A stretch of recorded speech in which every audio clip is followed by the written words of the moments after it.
Somewhere beyond the recesses of time and space, two podcasters are set adrift in a machine, picking up transmissions of movies that are forgotten but not gone.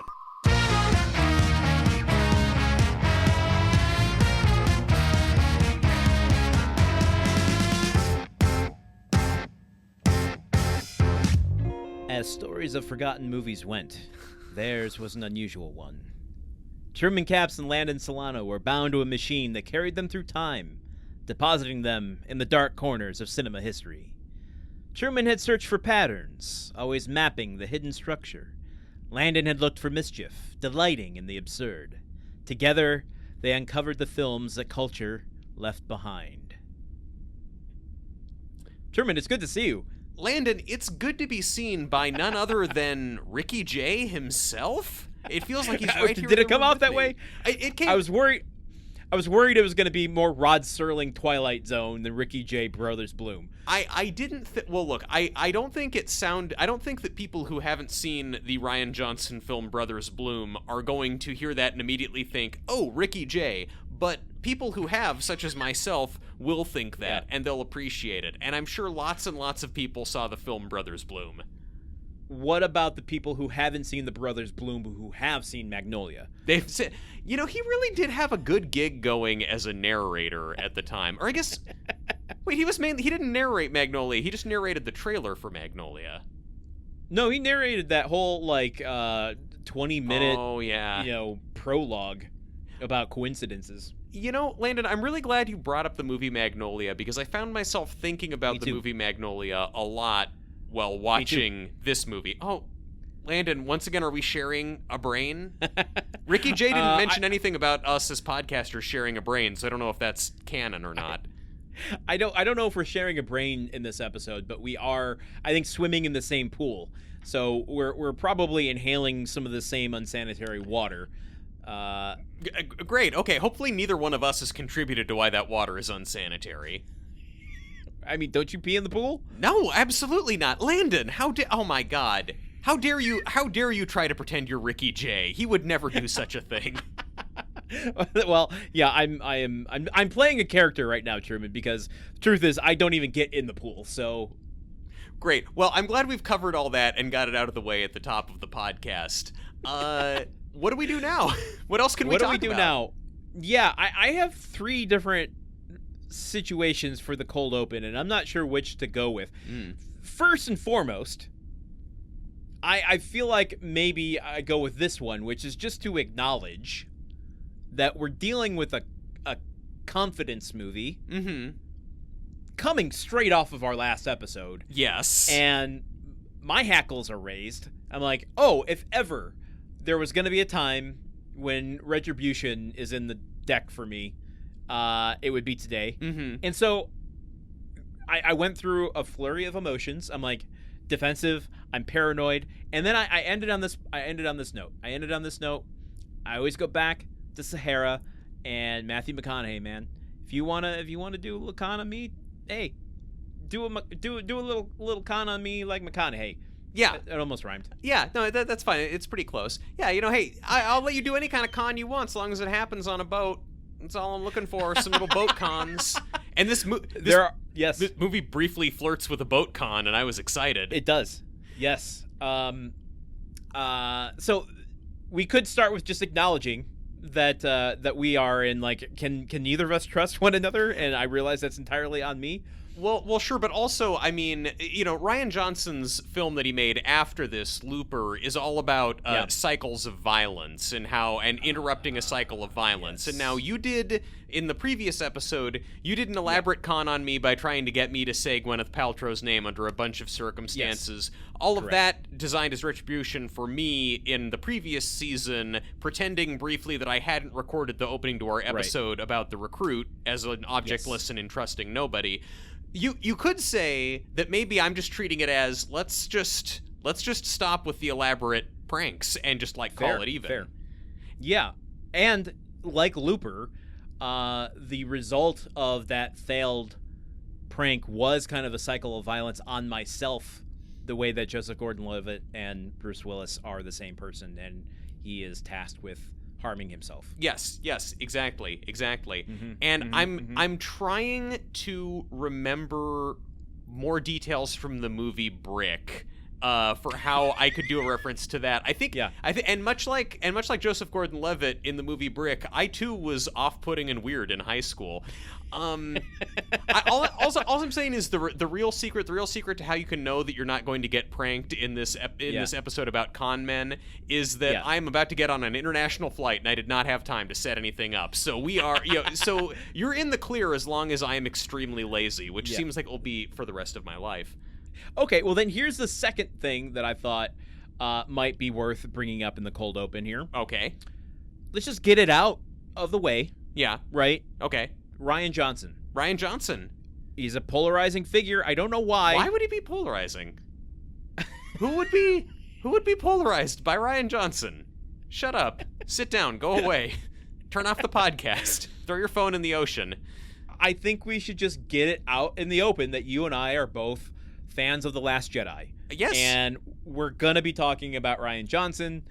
I don't know that that's going to... For some people, it's a trigger. I don't know why. Yeah, I don't know why, Truman. But up to here we are. Up to and including the current Vice President of the United States, J.D. Vance, was going on the rampage about Last Jedi for some reason. If ever you need a reason to like The Last Jedi, that knowing that he doesn't is why you should.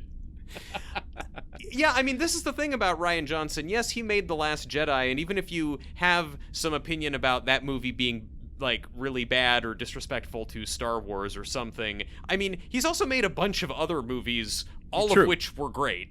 I mean, maybe with one exception, which may or may not come up today on the podcast.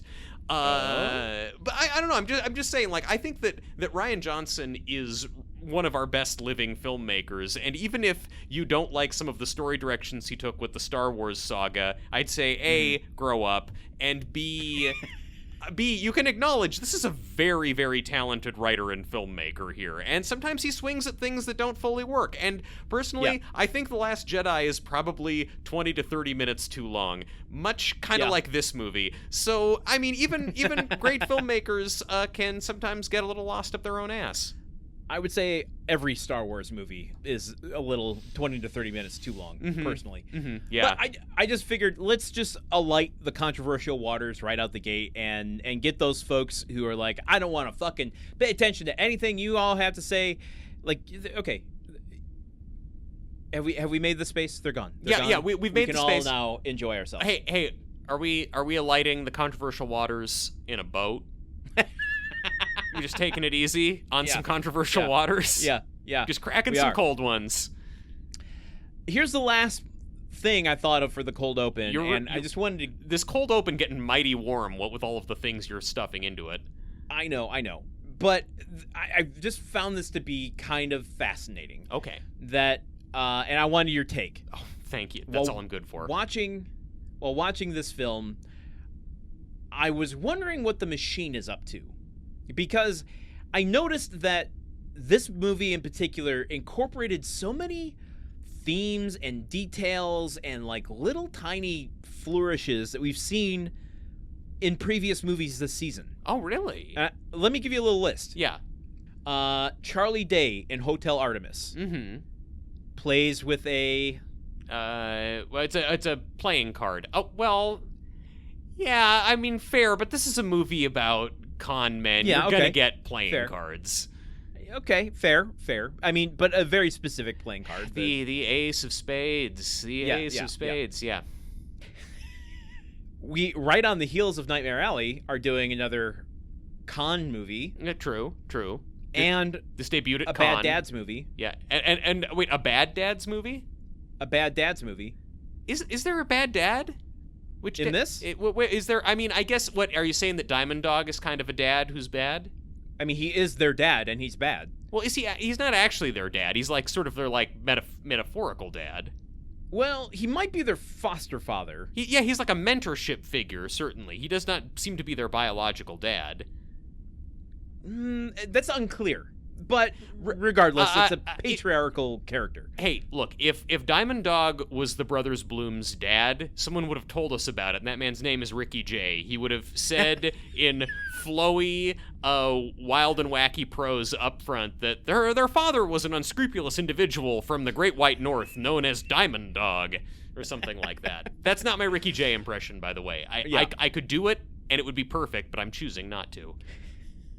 All right, this one's a stretch, but going to a bunch of different places and lands like Playmobil.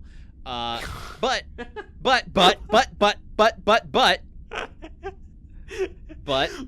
Lord of the Rings. They go to a lot of different places and lands, much like the Playmobil movie.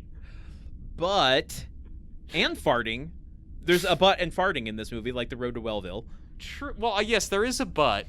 Was there farting? There was farting.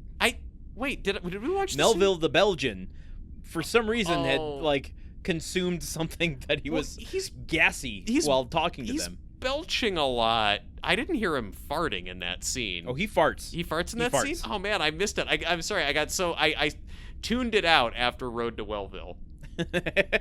And then, again, kind of loosely, but we do have characters playing characters and trying to keep track of what the actual thread is, the way that we did in Skeleton Key. Yes, this is true. And as mentioned, we've got the concept of trusting nobody, and everything is a con, and your eyes will deceive you, much like in The Recruit. Yeah. I'm honestly surprised. And Body of Lies. What's Body of Lies? Yeah, I don't know. I've never heard of this before in my life. I think that it's funny that in The Recruit, which we covered last year, the CIA espionage movie, you have Al Pacino doing a magic trick where he tears up a newspaper, then folds it over in its whole again. That feels like it would be way more at home in the kind of vibe and tone and universe of this movie. Yes, agreed. That's kind of the one magic trick they don't do for us in this movie.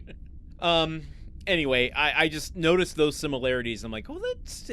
I wonder if the machine is, trying to subconsciously do something. Maybe the machine is doing a mentalism trick on both of us. Yeah, well, hopefully it works better than it did with the mentalism trick you were trying to do on me. Oh, well. Yeah, well, the machine has, dark eldritch technology in it. It's more than we can muster. All right. Sorry, Ricky Jay is back, and we got to let him back in the podcast studio here. So, tonight, the machine deals with these podcasters, a tale of grifters, lovers, and storytellers. Rian Johnson's The Brothers Bloom from 2008. And so, as every con requires a tale to set the stage, it falls to Truman Caps to provide tonight's version. Not a con, not a swindle, but the simple art of a synopsis. A story about a story. Told so we might know the shape of the game before it plays out. So I'm walking in slow motion up to the microphone, and a classic rock song by the Kinks or the Strokes or something is playing right now. Perfect. Maybe Cat Stevens. Orphan Stephen, played by Mark Ruffalo, and Bloom, played by Adrian Brody, are a pair of lifelong con men who make their living stealing large sums of money from rich people by drawing them into elaborate, extremely theatrical scams. With the help of their mute partner Bang Bang, played by Rinko Kikuchi, the brothers set their sights on their latest score. Penelope Stamp, played by Rachel Weisz, a wealthy, beautiful, and extremely bored heiress in New Jersey. With their characteristic flair, the brothers Bloom bluff their way into Penelope's life, claiming to be antiquities dealers, and entice her into joining them on a trip to Europe. But as they work to lighten her pocketbook, Bloom falls in love with Penelope, and begins to dream of living a more honest and authentic life. So have you got a Ricky Jay bit for reacting to the synopsis? Landen had a bunch of criticisms of Truman's synopsis. This is not my Ricky Jay. I could do it if I wanted to. No. If anything, since my first viewing of this movie, I've had a Gene Shalit quote in my head that I cannot figure out where to fit in this episode, so I'm just going to throw it in here. Yeah, drop it. By the end of this movie, the brothers withered. I would actually, which I don't agree with, but that wordplay was in my head. I do. I guess my Gene Shalit take is that at the end of this movie, unlike the farting Belgian, the Blooms run out of gas. And I actually do sort of agree with that. Okay. So you went down the cast and crew. Well, I'll do the crew, which is written and directed by Rian Johnson. Woo! Woo! Director of photography, Steve Yedlin, and edited by Niven Howie. And I also want to bring out Nathan Johnson, the composer. Ah, yes. Who is Rian Johnson's brother. Boo, Nepo babies, boo. No, I'm kidding. He rules. He's a really good composer. He has worked, him and Steve Yedlin both worked on basically every single Rian Johnson movie since Brick. And would we say, as fun as this score is, Nathan Johnson's basically doing John Bryan doing a Wes Anderson movie? Yeah. One of many people involved with this movie making a Wes Anderson movie. It does not achieve the heights of his score for Looper 4 years later, which fucks then and fucks now as well. But also worth mentioning, Mr. Nathan Johnson did last week's episode, Nightmare Alley. Oh shit! Wait, is this part of the con? Is this the? I knew it. Is this the how prestige? do I get a authentic face to you? I don't know how to do it. Truman. I mean, believe me. Much like Bloom, I can't trust whether my brother in podcasting is doing a con or not on me. Are you actually dying? Is this fake blood? Was the car bomb real? Was it not? I can promise you I don't have a death wish. Okay, well that's good. Sometimes, depending on the movie we've watched, sometimes it kind of seems like you do. Yeah, I guess that's a week-to-week thing, yes. But this week I don't. That's great. Well, that's easy to build a foundation on. I think that I had not realized that it was Nathan like I knew that I talked about the composer in last week's movie. I didn't realize that was the same Nathan Johnson. I think I never really am aware of Nathan Johnson being Rian Johnson's brother unless he's working on a Rian Johnson movie. You can't tell from his super unique last name. Somehow I've missed it. I thought he was related to Lyndon Johnson. How could I have known? Do we know that Rian Johnson and Nathan Johnson aren't related to Lyndon Johnson? I think they would be much taller, and there would be way more racial slurs in their work if that was the case. Maybe they just got a really good editor at Niven Howie. Well, yeah, I mean, they seem to have been collaborating together for quite some time, so that's the secret to their success. Editing out all the racial epithets. Much like what I do on this show, Landon really goes nuts. Truman! Have you seen this movie before? Being a fan of Rian Johnson, like, where does this fall in your experience? I've never seen this one before. I've seen every other Rian Johnson movie, and now my collection is complete. So I remember seeing a trailer for this around the time that it came out, and thinking, oh, well, it looks cool, but not taking the extra step. And then once I got into his subsequent films, I just sort of had the impression from the internet that Brothers Bloom was kind of it's not one that you needed to prioritize. So I never got around to it until being subjected to it by the machine. What about you? Were you there in the theaters 2008?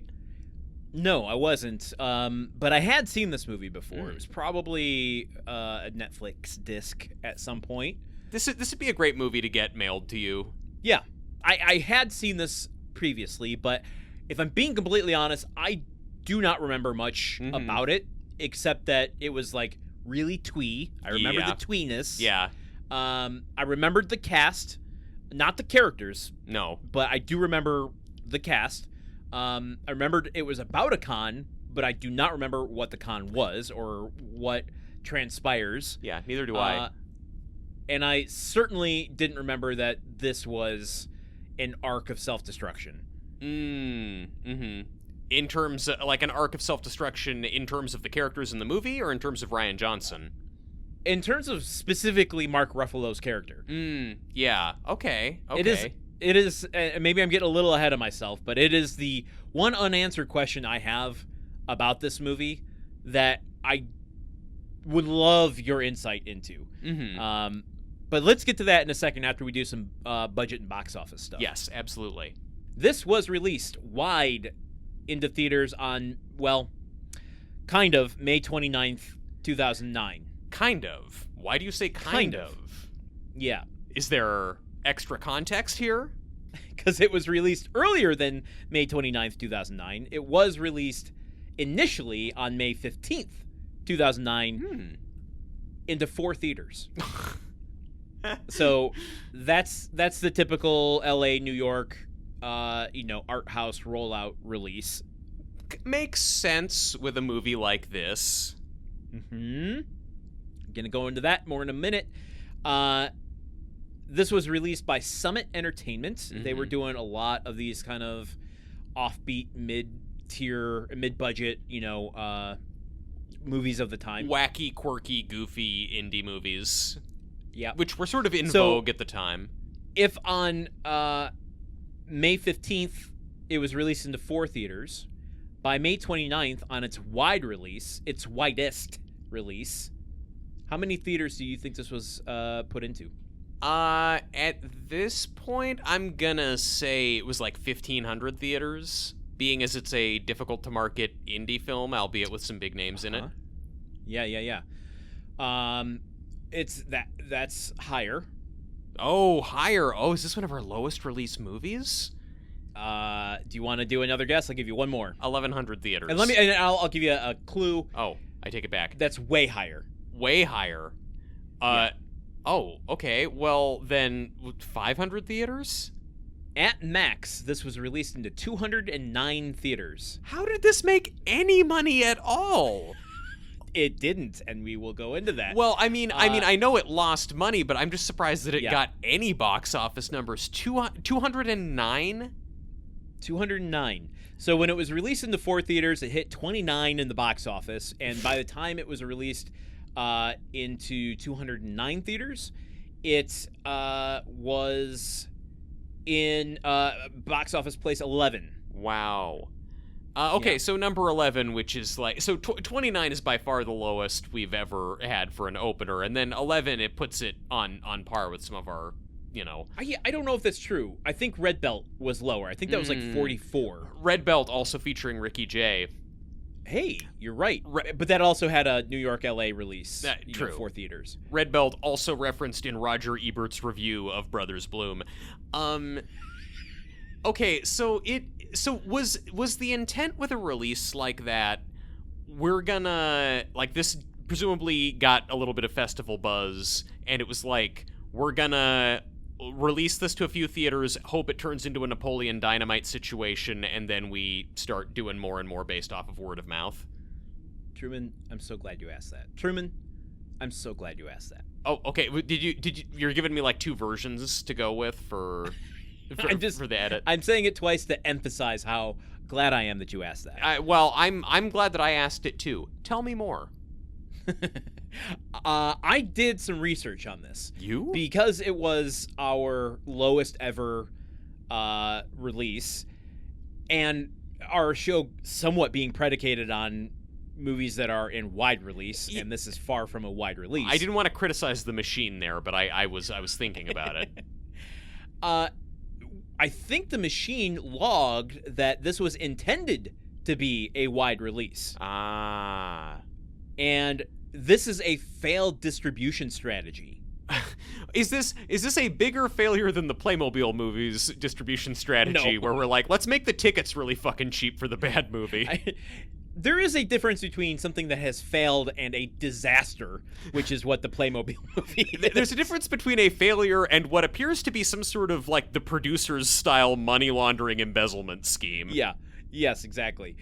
So, you set it up perfectly. This was a festival launch, trying to build some buzz around it. Mm-hmm. Coming off of Brick, which was, a indie darling. Yes. Really announcing a new voice in Rian Johnson. And Joseph Gordon-Levitt, who is still very relevant and a leading man with a whole lot of draw.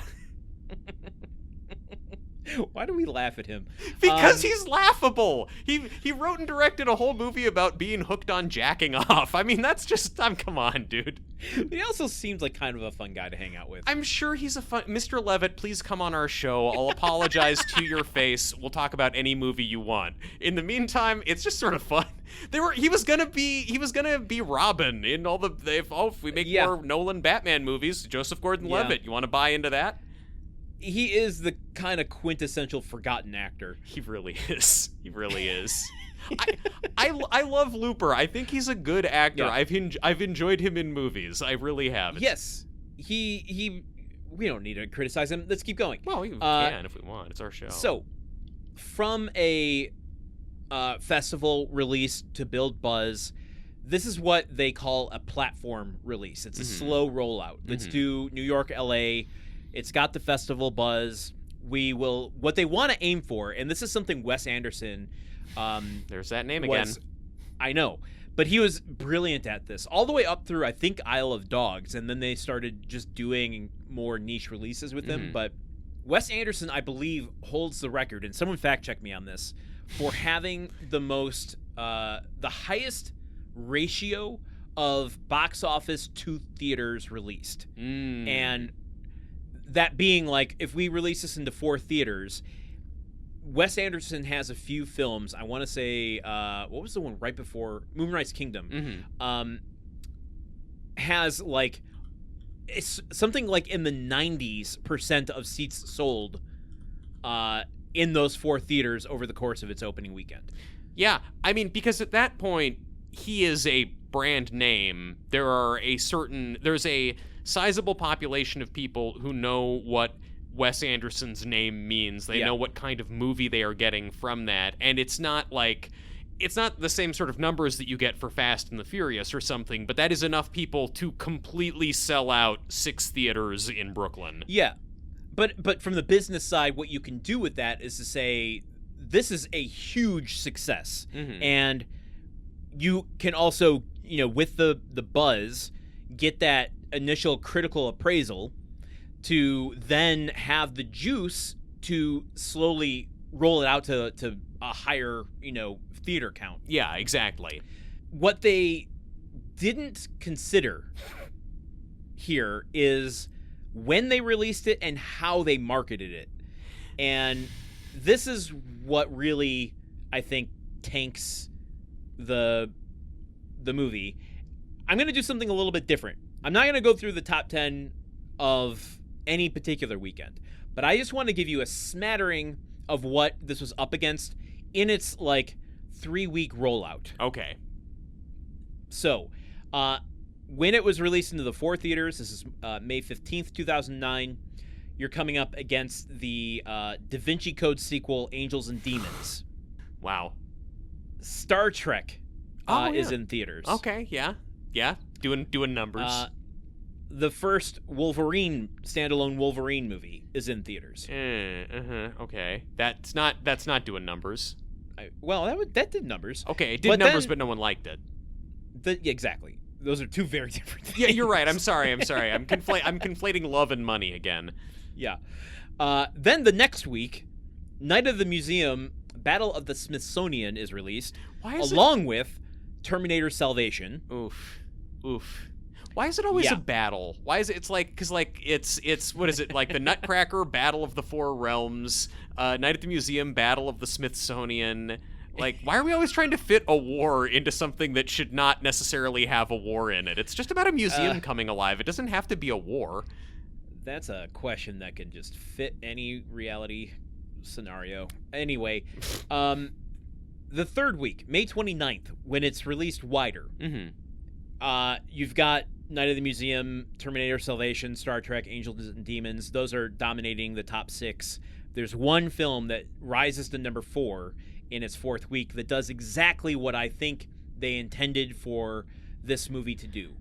So it's not even similar to this movie at all. But what they wanted to do, I think, with Brothers Bloom is market a kind of counter market movie. Counter programming. Yeah. You've got these big blockbuster things. Let's just do a kind of fun indie romantic con movie. Yes. And, there's not going to be anything else like it in theaters right now. And bank on that. And if you are looking at the marketing for this movie, you're going to think, hey, this has a similar vibe to like Eternal Sunshine of the Spotless Mind or The Life Aquatic with Steve Zissou. Like you can tell, you can recognize from the way it looks, oh, this is a certain kind of indie movie, the likes of which there have been a lot of other ones I've liked recently. Yeah. However, the movie that does counter market really, really well and dominates is Drag Me to Hell. Yeah, okay. Yeah, that's Sam Raimi coming back to horror movies for the first time in a while after his Spiders, man. Absolutely. And that movie does incredibly well. I've heard.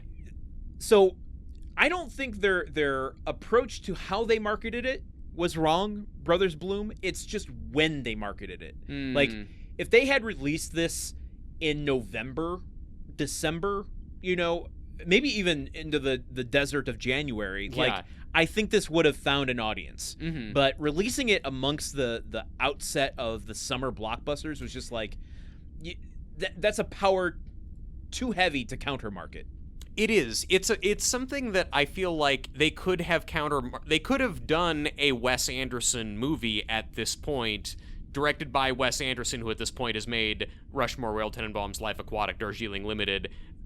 That could have come out. I think he was enough of a name with like film buffs at that point they could do it. But at this point, Rian Johnson had only made one other movie that was like, yes, Brick was this indie darling, but it wasn't like, it didn't have the cultural weight that a lot of other indie movies from that time period did. Yeah, and I'm not trying to argue with you here, but I think people recognize, like, the film buffs aren't the people who make up the majority of the ticket holders. And so they don't release Wes Anderson, even as Wes Anderson, at this time. They do Wes Anderson usually between August and the end of the year, kind of for the award season. I think Phoenician Scheme might be the only exception I can think of. Yeah. Well, okay, you got me there. You got me dead to rights on that one. I just think look, they were putting a lot of faith in Rian Johnson. They were taking a real gamble on Rian Johnson off the strength of Brick. Which, how do you feel about Brick? Actually, is this too much of a diversion? No, it's not. How do I feel about Brick? I liked it at the time. It's one that worries me to go back to, and I'm like, should I let that live on in my memory? Yeah, or leave it floating, forgotten in the past, kind of similar to what we do. Yeah, it's not forgotten for me, but like I just don't think I'd have as much fun with it today as I would back then. Yeah, exact same kind of feeling. I remember enjoying it though, but I honestly look at the whole way that this movie was treated, and the way that they were like, yeah, we're gonna put you out there and kind of stake a lot on this being counter programming for summer blockbusters, and it's just I'm just really impressed that like off of that movie, a bunch of people were willing to make that bet on Rian Johnson. Well, there might be some more hidden things behind the scenes about that in a minute that we can get to, some trivia. But let's finish out the budget and box office. This film had a $20 million budget, approximately. Let's say a $5 million marketing budget. So $25 million total. Makes domestically 3.5. Impressive given what it was. I mean, I choose to celebrate that this movie was able to make that much money in like 200 theaters. True. I'm more shocked by the international number, which seems like this would do buco bucks overseas. Yeah, the whole thing's set in Europe. Yeah. 2 million. 2 million. Interesting. Yeah. It comes in at 5.5 roughly million total. The Europeans didn't like an American director trying to come in. It's like, he doesn't even go here, man. Yeah, so we've burned through a lot of my notes because I mostly did research on distribution strategies this week. So great. And where are we going from here? And I actually didn't even watch the movie, so I guess let's just flip some cards into a hat. Awesome. Let's go with, I think, let's just like keep talking about Wes Anderson for a second, because the biggest thing I noticed with this movie is this is like the lost Wes Anderson movie, and specifically, it really feels like, I don't know, like part of the joy I think of in watching this movie for me was seeing it and thinking like, oh, acclaimed director Rian Johnson, you also were really heavily influenced by the 3 movies Wes Anderson made between 1998 and 2004. Like I'm kind of fading on Wes Anderson. I haven't really loved his last few movies, but the three-peat of Rushmore, Royal Tenenbaums, and Life Aquatic I think are fantastic movies. They meant so much to me at the time. And this movie just feels like it slots right in with what all of those movies are doing. It has even a lot of the same, like, kind of visual touchstones and sight gags that those movies rely on. And It's an interesting phantom limb for Wes Anderson's career. That's a good way to put it, because I was about to use a term that I think I've hypnotized myself into overusing Peltroisms at this point, because I was going to say this is kind of a sliding doors, like if Wes Anderson didn't go in the Rushmore Royal Tenenbaums highly curated terrarium version of himself, this would be an offshoot of like what the natural evolution of Bottle Rocket could have been. Yes. And I think that's part of what I enjoy, because like those first three movies he hadn't those three movies that Wes Anderson made in that time period, they were heavily stylized, but he hadn't yet fully spiraled off into almost aggressive self-parody the way he has now. And I feel like this movie has that still kind of feeling of like, yes, this movie has a very specific look and design to it, but he hasn't built a complete ship in a bottle that the entire movie takes place in. What's weird about it, to kind of just use this to set the tone for this movie, to bring listeners in if you didn't watch it, is it was in so many theaters. How could you not have watched it? Here's what I've been struggling with is like, usually this kind of attempt at filmmaking gets under my skin. I find it super obnoxious. The like, just do yourself. Why are you trying to make someone else's movie? Yeah. That usually bothers the shit out of me, and I'm trying to figure out why it doesn't exactly here. And I'm wondering if I've got a little Johnson. Wait, hold on. Let me rephrase that. I'm wondering if I've got Rian bias, because he just seems like a sweet dude who loves movies and wants to like just tell the stories he wants to tell, and like he's open with his homages, and like his wife is Katrina Longworth, who loves cinema, and they like both just have an undying love of cinema history, unlike a Tarantino. And I'm not gonna evoke his name for evil here, but just to illustrate, like like a Guillermo del Toro, he loves cinema so much that when Rian Johnson makes this movie, it feels like a student filmmaker to a degree. Yes. And I'm like, but a student filmmaker I'm rooting for. Yeah. I'm like, oh yeah, okay, you have a very specific thing you want to do and say, but you just don't know how to do it exactly yet. Yes, agreed. And I think that also what he's doing here, there's a lot in this movie that doesn't work that we'll talk about. And I think there's a lot of reasons this movie was forgotten that stem from that. But yeah. And even there are these moments in it that feel derivative, but he also infuses it with a lot of originality, and it's just so clear in just like, even if the scenes a lot of the times don't make any goddamn sense, there's like the scenes have so many fun sight gags and things happening in the background, and like the way that things are set up at the beginning of the scene and then a visual idea is paid off at the end of the scene, just on kind of a basic form and technical ability level, and kind of you can see his vision so clearly in everything that he's doing here. So even if he's being derivative at times, you can see like, okay, this guy knows what he's doing, and his next movie is going to be really good. And then his next movie was Looper, which is really, really good. I think also, like, this goes into a little bit of my anti-auteur theory thing, and I'm not going to belabor that point either, but like, what I think appeals to me about this is like, I can kind of feel the collaboration. Like, he is on the same level as his brother, the composer, and the cinematographer, and the editor. Like, it feels like they're all contributing and learning at the same time, and not just trying to bend to the will of one person's vision. Now, he is the writer-director of this, but like, I think he's, instead of like, I want you to do this my way, he's like giving a very unique vision of his script and story to the actors and going, how do make this better, please? And like, he's trusting Rachel Weisz and Mark Ruffalo and Adrian Brody to like really elevate the characters and play off each other and have fun with it. Yes.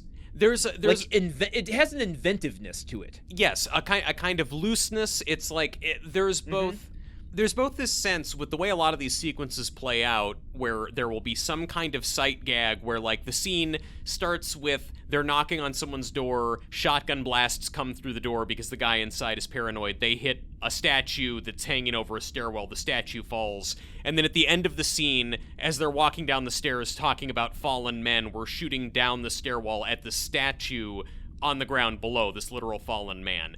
There's stuff like that which is, oh, Rian Johnson thought of that visual metaphor, and that went into how the set was designed and built, and the whole scene was shot. So he had this very, very clear, precise, detailed vision going in, but then also in the way that the scenes are, you can tell that he's working with the actors, and they're kind of like, he's letting the actors play with the moment. There's a sense of kind of looseness and improvisation within that. So he's both very detailed, but he's also opening his vision up to other people.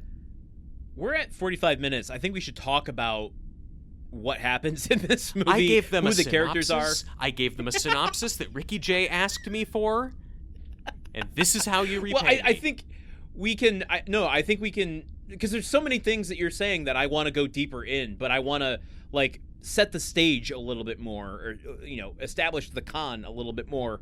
And I thought, why don't we do this by talking about the characters specifically? Yes. Let's start with the brothers Bloom. Yeah. Adrian Brody and Mark Ruffalo playing Stephen and Bloom. Question. Same question. Is their last name Bloom? Is Adrian Brody playing Bloom Bloom? Is Adrian Brody playing Bloom Bloom? Is Adrian Brody playing Bloom Bloom? Not to be confused with Bang Bang. Am I having a stroke? Are you having a stroke? So, look, Roger Ebert also confused about this in his review. Right up front, he's like, okay. I have no idea, gang. On Wikipedia, the idea is that their last name is Bloom, and so Adrian Brody's character is named Bloom Bloom. But no one ever says that or talks about that in the movie, and they never establish what their last name is. So it seems like just one of the brothers is Bloom, but they're the brothers Bloom. Confusing, but also if you don't address it, I guess like what does it matter? I celebrate that no executive flagged the title of the movie and was like, this is kind of confusing. Can we change it? Like that's, I mean, because look, here's what happens. Landon and I were both confused by it, but we still watched the movie, so audiences. I understand it. Can be confused. Yeah, so whatever. Yeah, it's fine. How would you define the two of them? How do they differ? Well, Stephen, played by Mark Ruffalo, is the leader of the pack. I believe he's the older brother. He is always kind of looking out for Bloom. And 3 years older. And it's his plan. He's the one who gets them into a life of con artistry. The opening of the movie is this kind of 10-minute long sequence of them as children in which Stephen learns, they're orphans who've been deposited at a new foster home in this small town. They're always getting into trouble. And Stephen figures out how to start doing cons, initially as a means to, both make some money off of the rich kids in town, but also by creating kind of like fake identities and a fake story, he's able to give that pretext to Bloom, so Bloom will have an excuse to talk to a girl that he likes, whereas normally he's tongue-tied around women. When he's helping his brother with a scam, he's able to open up a bit more. So there's this sense that Stephen is very protective of his brother, but also that Stephen is always looking for the next scam. Like, they do this whole thing where they tell the other kids in town, oh, there's this cave, and there's a glowing orb in it that will lead to this treasure or something. And it put me in mind of like Huck Finn for some reason. It really did feel like that. Like the whole movie, the whole movie obviously has this very twee sensibility, but also this opening sequence, which seems to be the only part of the movie that was actually filmed in the United States. It has this real kind of small town Americana, but it's all these kids they've gotten the kids to all pay them $2 a piece to learn where this cave is with the orb, and then these kids all dressed in white, their Sunday clothes, are running through this cave looking for the treasure, and they're splashing around in a bunch of mud that the brothers Bloom have set up in there.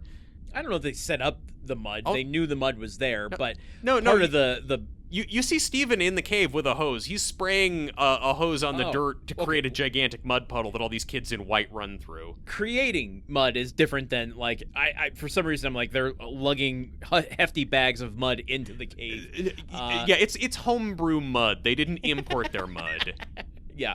And then what the payoff to this con is, like, you see that they have gone through this whole thing. They've successfully extracted $30 from the kids. The parents are pissed at them. You see Steven get slapped across the face. They lose their foster home, the placing in their foster home. And I love, like, it's just a quick shot, an insert shot of reason why they are returning minor. Larceny. Also, when we find, when we see them getting in trouble, we've get all this fun business of them with the money and them being happy to have gotten their payout, and then we just hear this knock on the door of their parents' house, and the door opens, and in this one shot, there are all of the other 15 kids in these mud-spattered clothes, all of them there, each one with a parent holding them by the ear. So it's like 15 kids all being held by their parents by the ear, like something out of like I don't know, Archie comics or something in the 50s. Well, okay, and you just hit on something I want to circle back to, but then the whole, like, end of this, they lose their foster home and everything, and as you see their bedroom empty now, the only thing that exists on these, like, moth-ridden mattresses is the initial scheme that they had, because you think that, oh yeah, they did this thing and it didn't pan out the way they thought, but really, on their way out the door, their real master plan was they cut in the local dry cleaner for all of the the white clothes that the kids messied up for a percent of what he would make off of it. And so as they're skipping town, they've got not $30 but $300. And just kind of showing the level of con artistry that they would become brilliant at later on. And also, like, this whole sequence is all narrated by Ricky Jay, and I love it when the first thing I hear in a movie is Ricky Jay's voice. So he's narrating it in this just like beautiful prose. Like he has this way of. I got the script pulled up right here. Oh, okay, perfect. Yeah, give me a sample of kind of some of the descriptive verbiage that he uses. All right. As far as con man stories go, I think I've heard them all. Of grifters, ropers, pharaoh fixers, tales drawn long and tall. But if one bears a bookmark in the confidence man's tome, 'twould be that of Penelope and the brothers Bloom. It's just I love that Ricky Jay, by this point in his career, it's just like, you want the guy who kind of talks weird about skeevy people, you get Ricky Jay. And if you're lucky, he'll throw a playing card into a watermelon for you, too. One thing, okay, so this is, I think, right from the get-go, begins the kind of messiness that I don't mind vibe of this movie, which is something that I think is intentional, but I'm not exactly sure what it's trying to drive at, which is, as we learn, the brothers Bloom are 35 and 38 years old. Yes. When they're, grown up. Which would mean, when this was made, this opening scene takes place in the late 70s, early 80s. Yeah. It seems like it's in the 50s. What, like this scene seems like it's in the 50s? This opening, the kids, everything about it's like Huck Finn, it could be taking place in the 1800s almost. And they didn't have dry cleaning in the 1800s. They didn't? No, there's a movie called The Man Who Wasn't There during the Civil War. All about that. Well, okay, that's true. The thing I think he's trying to accomplish here is like setting a kind of timelessness of the story. Yeah, certainly. I don't know if it works or doesn't work. I flagged it on my second watch where I'm like, well, this is a little strange. Like, in the 80s, there were video games, and like even a one-horse town would have an arcade or at least a ice cream parlor with, a Mortal Kombat machine in it. Yeah, but I mean, I think it's, again, this is part of the Wes Anderson-ness of it, where it's like this whole movie exists outside of time. Like, even when they're in what is supposedly the present day, they take a steamship to get to Europe. They don't get on a plane. They're like riding on a big luxurious boat. And that began the, like, reasons I could not figure out why I started thinking of Poor Things halfway through this movie. Mm-hmm. Like, because I forgot that Mark Ruffalo is in that. And I'm like, why do I keep wanting to go watch Poor Things right now? Yeah, because you want to see a bunch of sexy stuff involving Emma Stone. That's fine. No, it's the ship. It's comedic Mark Ruffalo. Yeah, only all those other things. Yeah. I only watch Euphoria for the articles. I think that this is just, I don't know, I think we've talked before about movies that really, like the movie that eases you into the movie versus the movie that really kind of smacks you in the face right out the gate. And I think that this is a smack you in the face movie. It's immediately telling you, this is the kind of movie that you're getting. I mean, like, right on down to the choice of Ricky Jay to do this narration in his characteristic style. I think it's like saying that, you know, Ricky Jay, who's sort of famous for being a scholar of card sharps and vagabonds, it's like that's the kind of world that we're dwelling in. That's the kind of magical realism, almost like fantastical world of like vaudevillian con men that we're coming into. And Landen has a look on his face that suggests he doesn't agree. No, I don't disagree with that. I actually think it might be like the perfect hybrid. Because the slap you in the face movie, I think, starts right after this, where Adrian Brody is given his monologue and then gets shot in the chest and their Mark runs away and you have to like catch up to what's happening. Yeah. This one eases you in, I think, but it does start with like a lot, you know, you are immediately on a carnival ride. It's a real raising. It's not scuba diving underwater. Let's put it that way. It's not scuba diving, so I'm immediately on board. I think, look, much in the same way that a movie starting with scuba diving immediately puts me off, a movie that starts with a little kind of self-contained, rapid-fire short film like this or like Raising Arizona, I'm always kind of on board. Because it's like, when you front-load a lot of information and you cut it together in a really, like, snappy, exciting way, if nothing else, it's showing to me, like, okay, you have a lot of story you want to tell, and you've been able to compress a bunch of it in an interesting way, so I have high hopes that now with the all of the other time we've got in the movie, you're going to apply some of this same kind of storytelling skill to unfold the tale. I'm gonna ask you about that when we get to the end of this movie. Yeah. How you still feel about that? Exactly. But, so then we cut from that to like they're older, they're in the middle of a new ruse, and this is where we are introduced after their Mark runs away. They get the guy's money. They go to the bar to celebrate. We are introduced to Bang Bang. Yes. Tell me a little bit about Bang Bang, because I don't trust myself. I'm gonna easy now. I'm gonna roll it back a little bit to a different Bang Bang to just kind of give you an idea of like the scale of the cons that they're doing. Like what we go to right after is, they're like it's Adrian Brody. We cut to him standing in like a mansion that's on fire. The wall behind him is burning. He's like wearing a tuxedo and he's pleading with this man who's pointing a gun at him. To like, I don't know, like there's some dispute. It's like something is completely fallen apart. The house is on fire. It's over a woman. Yeah. And he says something, I don't remember the exact line, but the guy he's talking to shoots him and blood splatters out of his chest. And the guy, Mark Ruffalo is there as his brother, and he's like cradling Adrian Brody, and he's going like, "No, you killed him!" And the Mark runs out of the house and he leaves. And then it is subsequently revealed to us that it was squibs. The gun was loaded with blanks. This was part of a big, long-term, multi-month con to get the guy who shot him, who's a rich guy, to think that whatever. They fleeced him out of a lot of money by convincing him he was taking part in some kind of con with them, when in fact they were conning him. Now, like, I don't want to shortchange the nuance of Johnson's writing here, because there is a lot of stuff that goes into it that plays into the con that we watch unfold throughout the rest of the movie.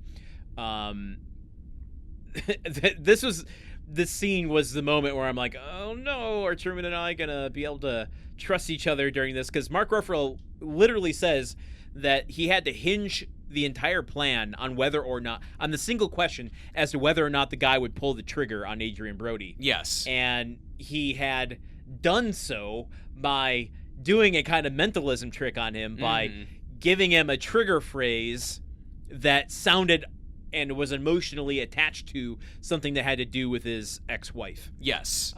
So when he said a sentence that sounded exactly like the sentence that primed him, he would pull the trigger in the moment and do it. And I'm like, oh, that sounds like something I failed at doing for the last 6 months. Yes. If you tried to pull that trick on me, I would just fail to notice the parallel and not shoot you.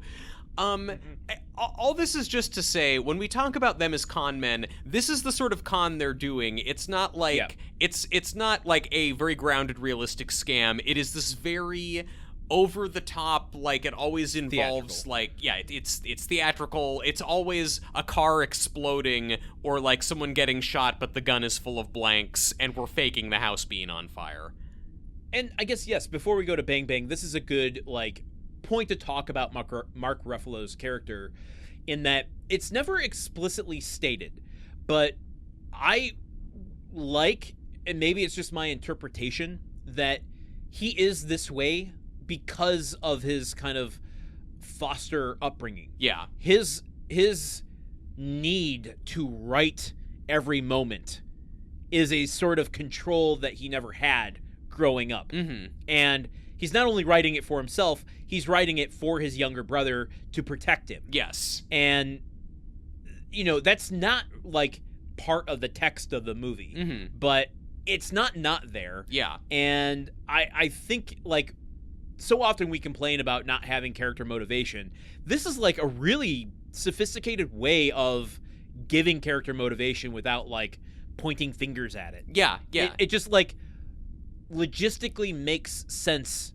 There's a continuity to the character from his childhood to now that you don't need to put neon signs around, because it just feels right.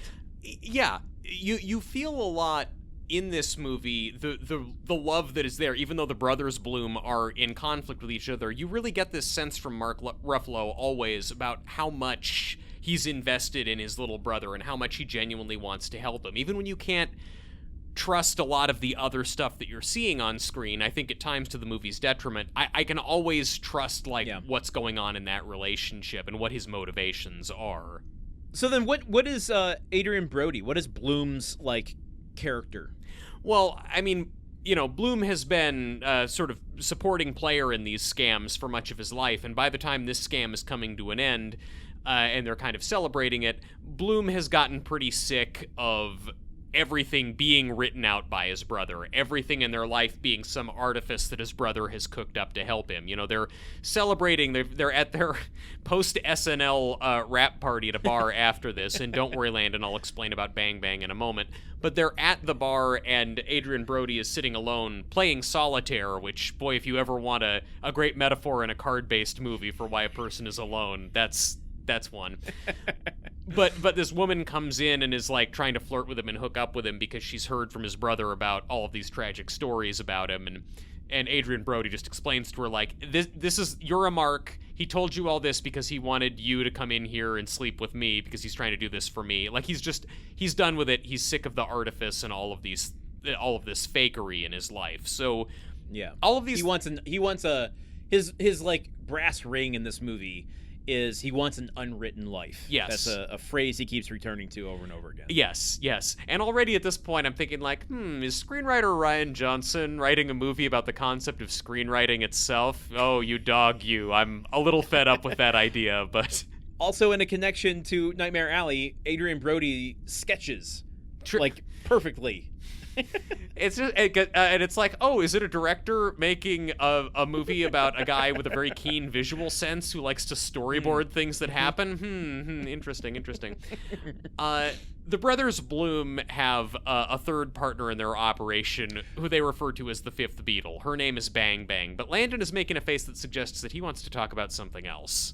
Well, before we move on, this scene here, what I think also endears me to Rian Johnson is you see so many of these producers like Adam Sandler, not just him, anyone who works with the same set of actors over and over and over again. Yeah.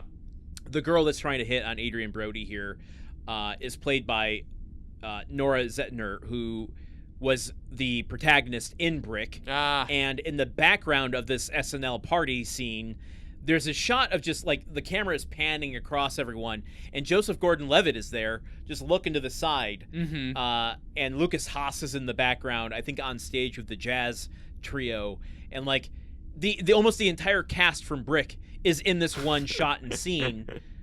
And I like that he's not like, I gotta make the same movie with the same people over and over and over again. He's like, no, I really appreciate those folks, and the fact that they showed up for one shot on this movie, like, filmed shows in the Czech Republic, yeah, shows me that there's like a love and a respect between them, and like it brought a good vibe for me. It's like I don't have to luxuriate on the fact that I got these people to come back again. Joseph Gordon-Levitt's such a huge star now, and he does one unspeaking role, in this as the camera passes by. It just feels more like, I don't know, fun people hanging out with each other. Yeah. I mean, he's brought Joseph Gordon-Levitt back in some form for every other movie he's made. Like, Joseph Gordon-Levitt does the voice of Edward Norton's house in Glass Onion. I mean, he's always there in some capacity. Even when the rest of the world has forgotten Joseph Gordon-Levitt, his old friend Rian Johnson is always keeping him in the mix,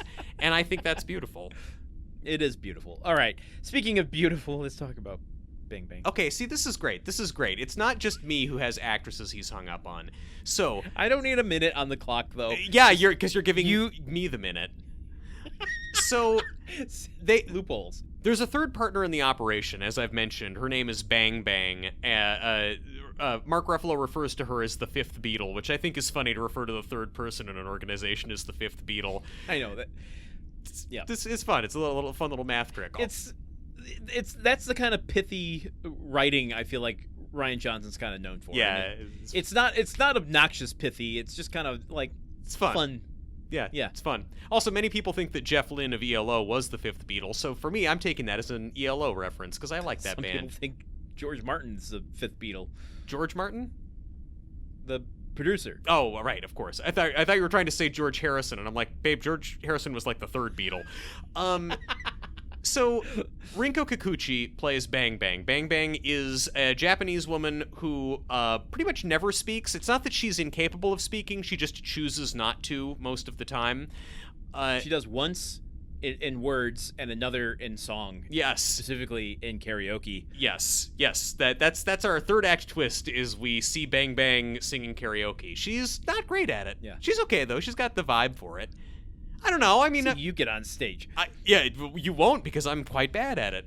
But she is kind of just their, like, she handles a lot of logistics. She's great with explosives. She's usually the one in charge of setting up car bombs and pyrotechnics and things of that nature. Yeah. And she's always doing, and it's just sort of, she's the facilitator. She's always the one who's in the scene in the background doing something wacky and hilarious, or like lounging around drinking or something like that. She's the one handing them some sort of over-the-top prop, and she's about attitude. I feel like she's efficient. She doesn't give a shit. Yes.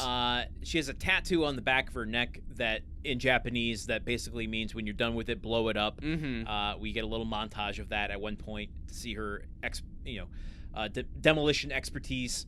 A very early moment that really defines her for me is they are spying on Rachel Weisz. Yeah. And Adrian Brody's kind of like, I don't want to fucking do this. And Mark Ruffalo's like, no, this is great. And he's got these binoculars and he's holding this tree branch up while he's giving this monologue about, why she's the perfect Mark. And as he's holding the tree branch up and in the middle of this monologue, Bang Bang just kind of out of thin air basically pulls out this switchblade saw, and saws off the branch that Mark Ruffalo is holding, and without missing a beat of his monologue just goes thank you, and then continues his monologue. And like, she's there, she's useful, she's efficient, and when she's not in use, she's just all attitude, man. She's all vibes. I don't know, she's nice. It's a real Yeah, I'll pass her your note in study hall, man. It's a real, like, it's such a great performance that it's completely nonverbal, but it has so much sass and attitude. She does not fade into the background at all. In fact, in many scenes, if not every scene, she is almost more interesting than whatever is going on in the foreground is whatever she's doing in the background. There's one scene late in the movie where, like, and this is also another tribute to Rian Johnson's just whole directing style, but they're on a beach, and the scene starts with, we get shots of her, she's got a gun, and she's shooting at a palm tree doing target practice. She's shooting the palm tree, and then we cut wider, we're following Mark Ruffalo and Adrian Brody walking along, and in the background we see Bang Bang there with the gun shooting at the palm tree, and it's going bang bang bang throughout the scene. And then as the scene ends, in the background, the palm tree, she shot it so much that it just full on tips over, and I hit my microphone as I said it. It tips over and smashes into the ground. And she's just always providing visual comic relief in the back of the frame in a way that is really endearing to me. And her only line in here is, fuck me. I think she... I mean, not in a weird way. Not in a weird way. No. Just like she watches a explosion go off in a way she didn't expect. Yes. And just, I don't know, that sums up her punk rock attitude for me. I think she says Campari at one point also when she's ordering a drink. Oh, that's right. Yes. And I will be fully transparent. I am the dude at the beginning of this movie hitting on her going, I'm really into anime. Yeah. Yeah, I wrote that down. Thank you for doing that in my high school voice. When I heard that line in there, I was just like, "Oh, you went there. We're taking shots at weebs in 2008 before it was cool."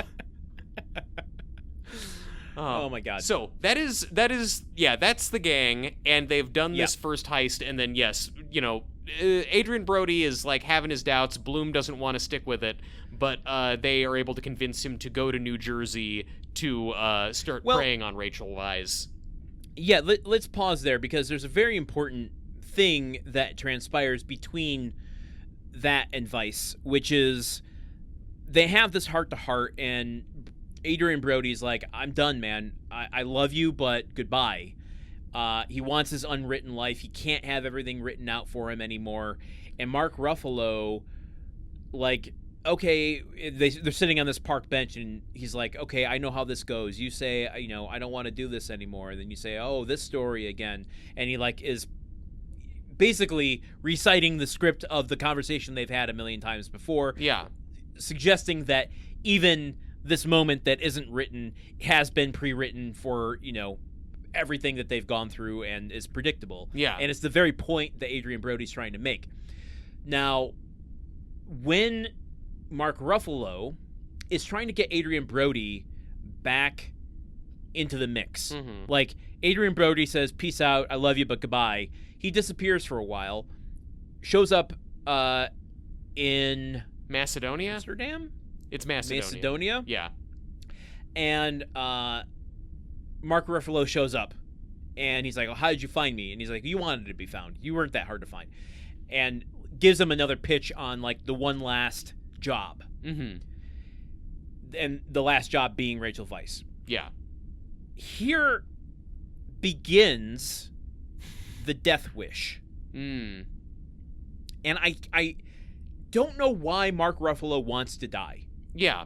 So when he's telling Adrian Brody, this is the last one, he's telling Bloom, no more after this.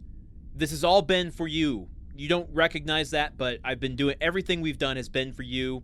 This is the last one. After this, I'm not going to ask you to do anymore. And the other thing with all of the things that they've been doing up to this point, their big thing is the best con is where everybody walks away with the thing that they wanted. Yes.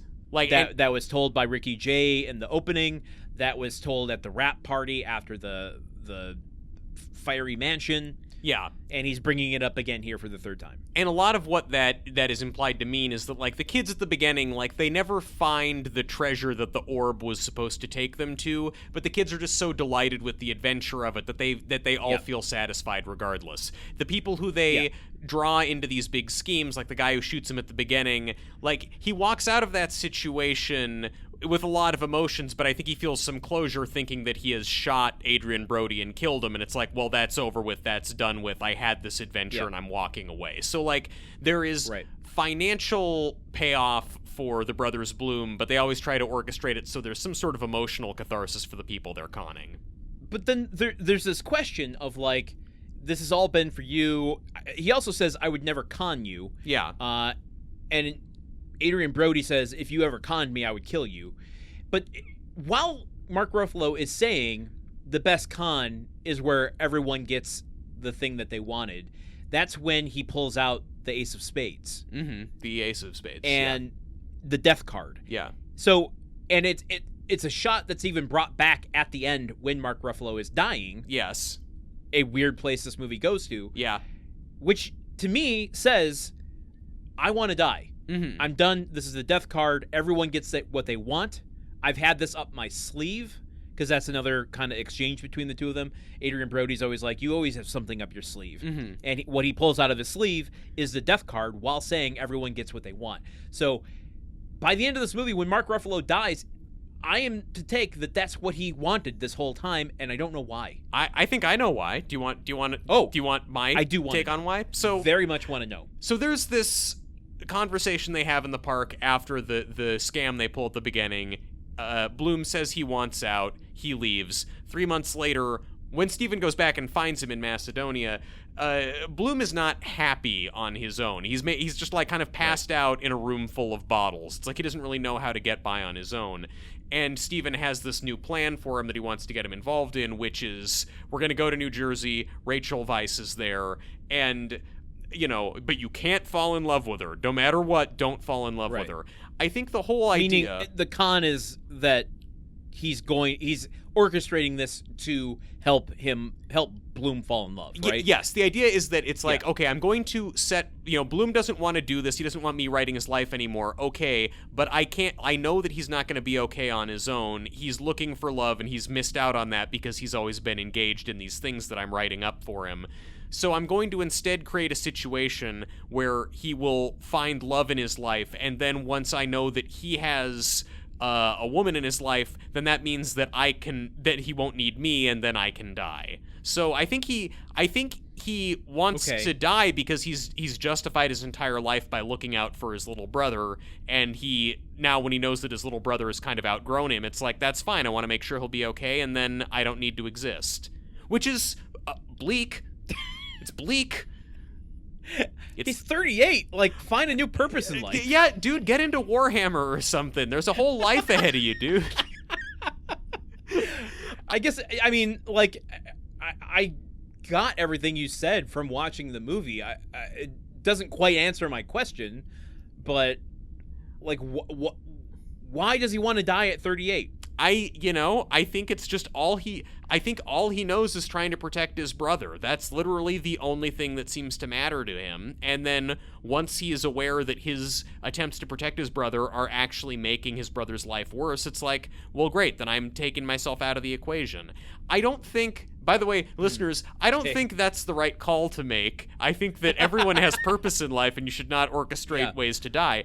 I think that it's a little melodramatic, and also it's weird in a movie this twee to go to a place that dark at the end. Yes. But I think that's kind of what motivates this whole elaborate Rachel Weisz-based scam that they get into.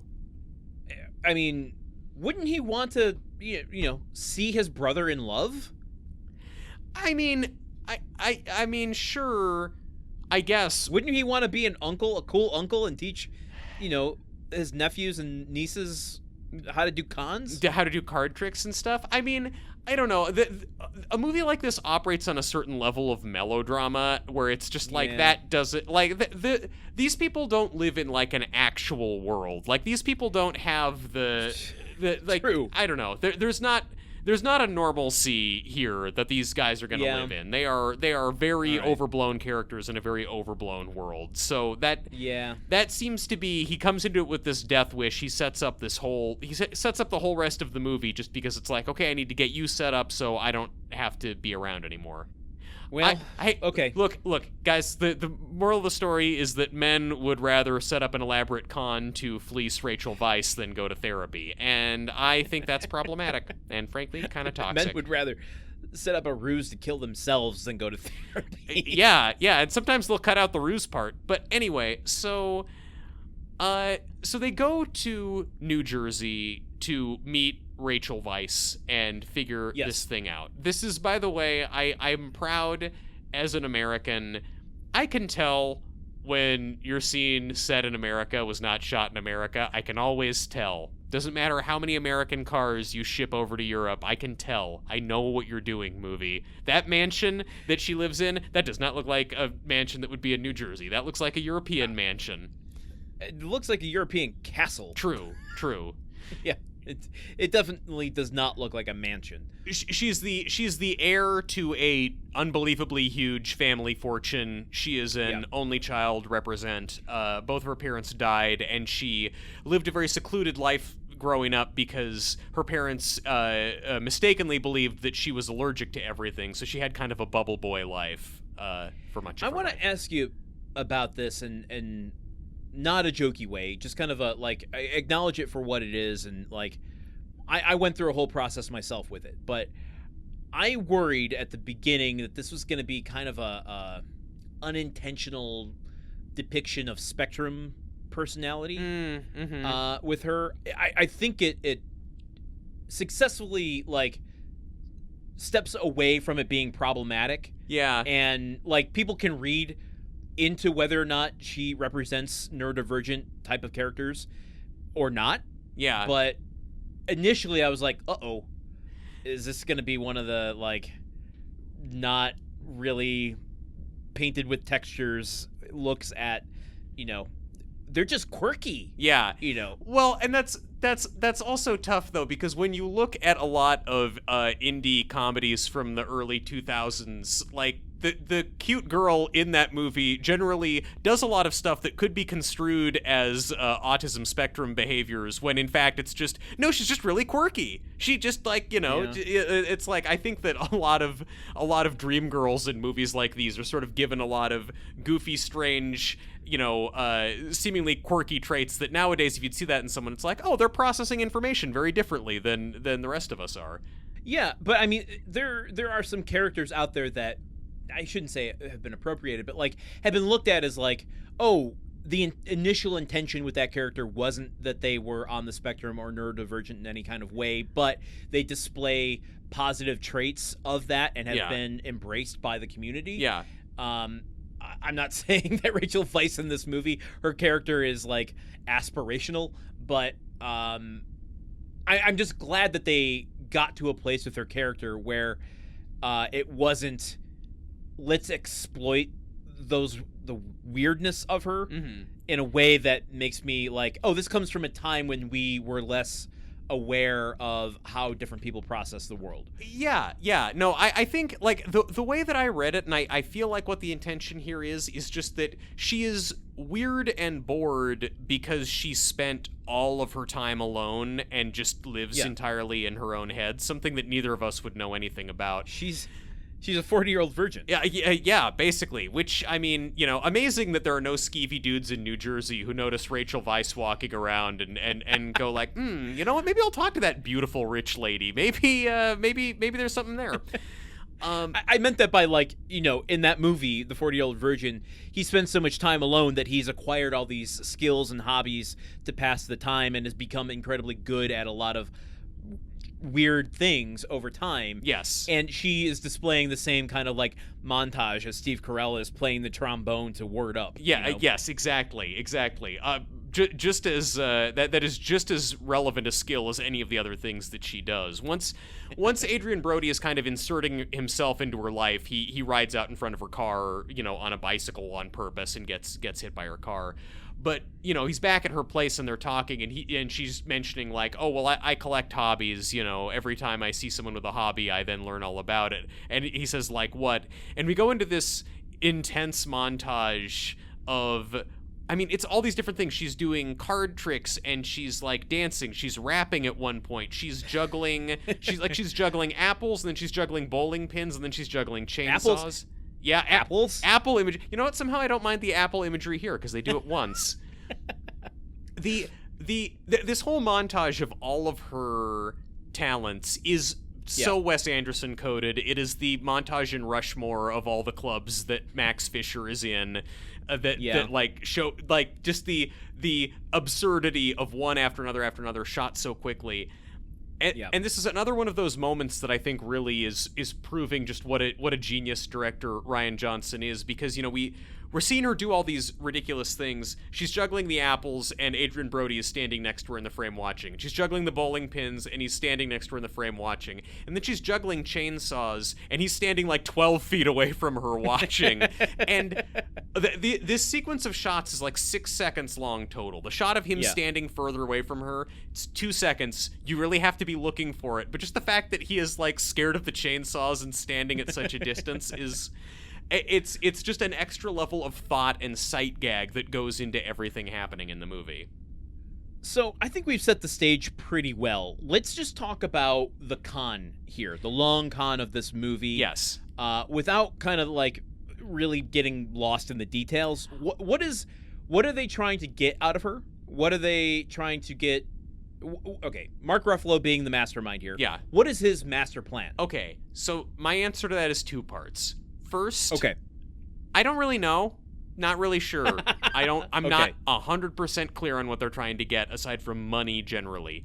2, okay, what they wind up telling her is, oh, we are antiquities dealers. We're going to Europe to pick up something. And then along the way, Robbie Coltrane, who is, we find out, also on the take with them, comes into it and announces, oh, I know you two. You used to be antiquities smugglers, and I want you to do one last smuggling job. And if you give me $1 million, I will steal this thing for you, this antique book that you can resell for $2.5 million.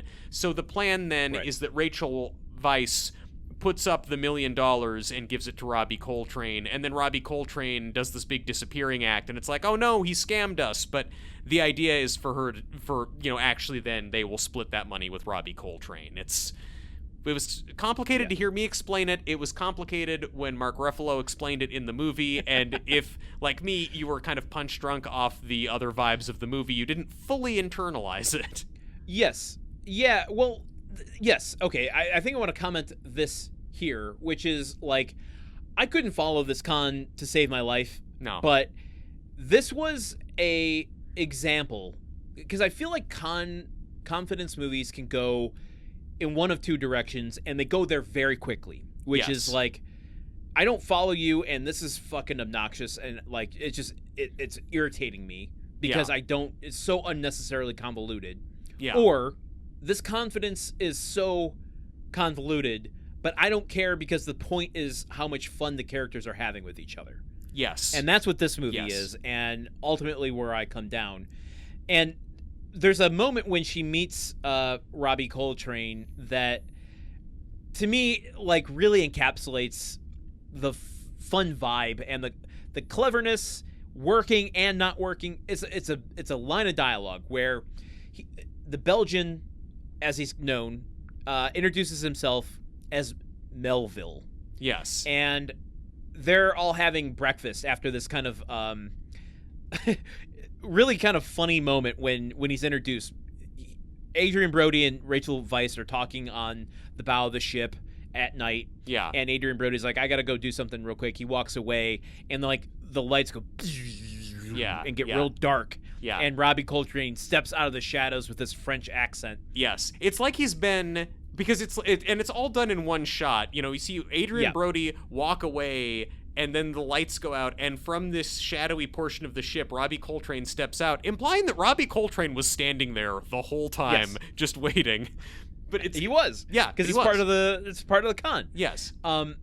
Anyway, he and her start talking in Belgian together, and French introduces himself as Melville. That's the name that he's assuming for this con. The ominous kind of dissipates after he, seems charming and whatever. The next morning, they're all having breakfast, and they're sitting around this table, and they're talking about like the next steps of this con, I think. Or no, I got it. Robbie Coltrane is saying, do you not know who these 2 brothers are? Mm-hmm. And there's this like little suspense that you think he's going to spill the beans on them being confidence men. Mm-hmm. And eventually says, they are the 2 most respected smugglers around.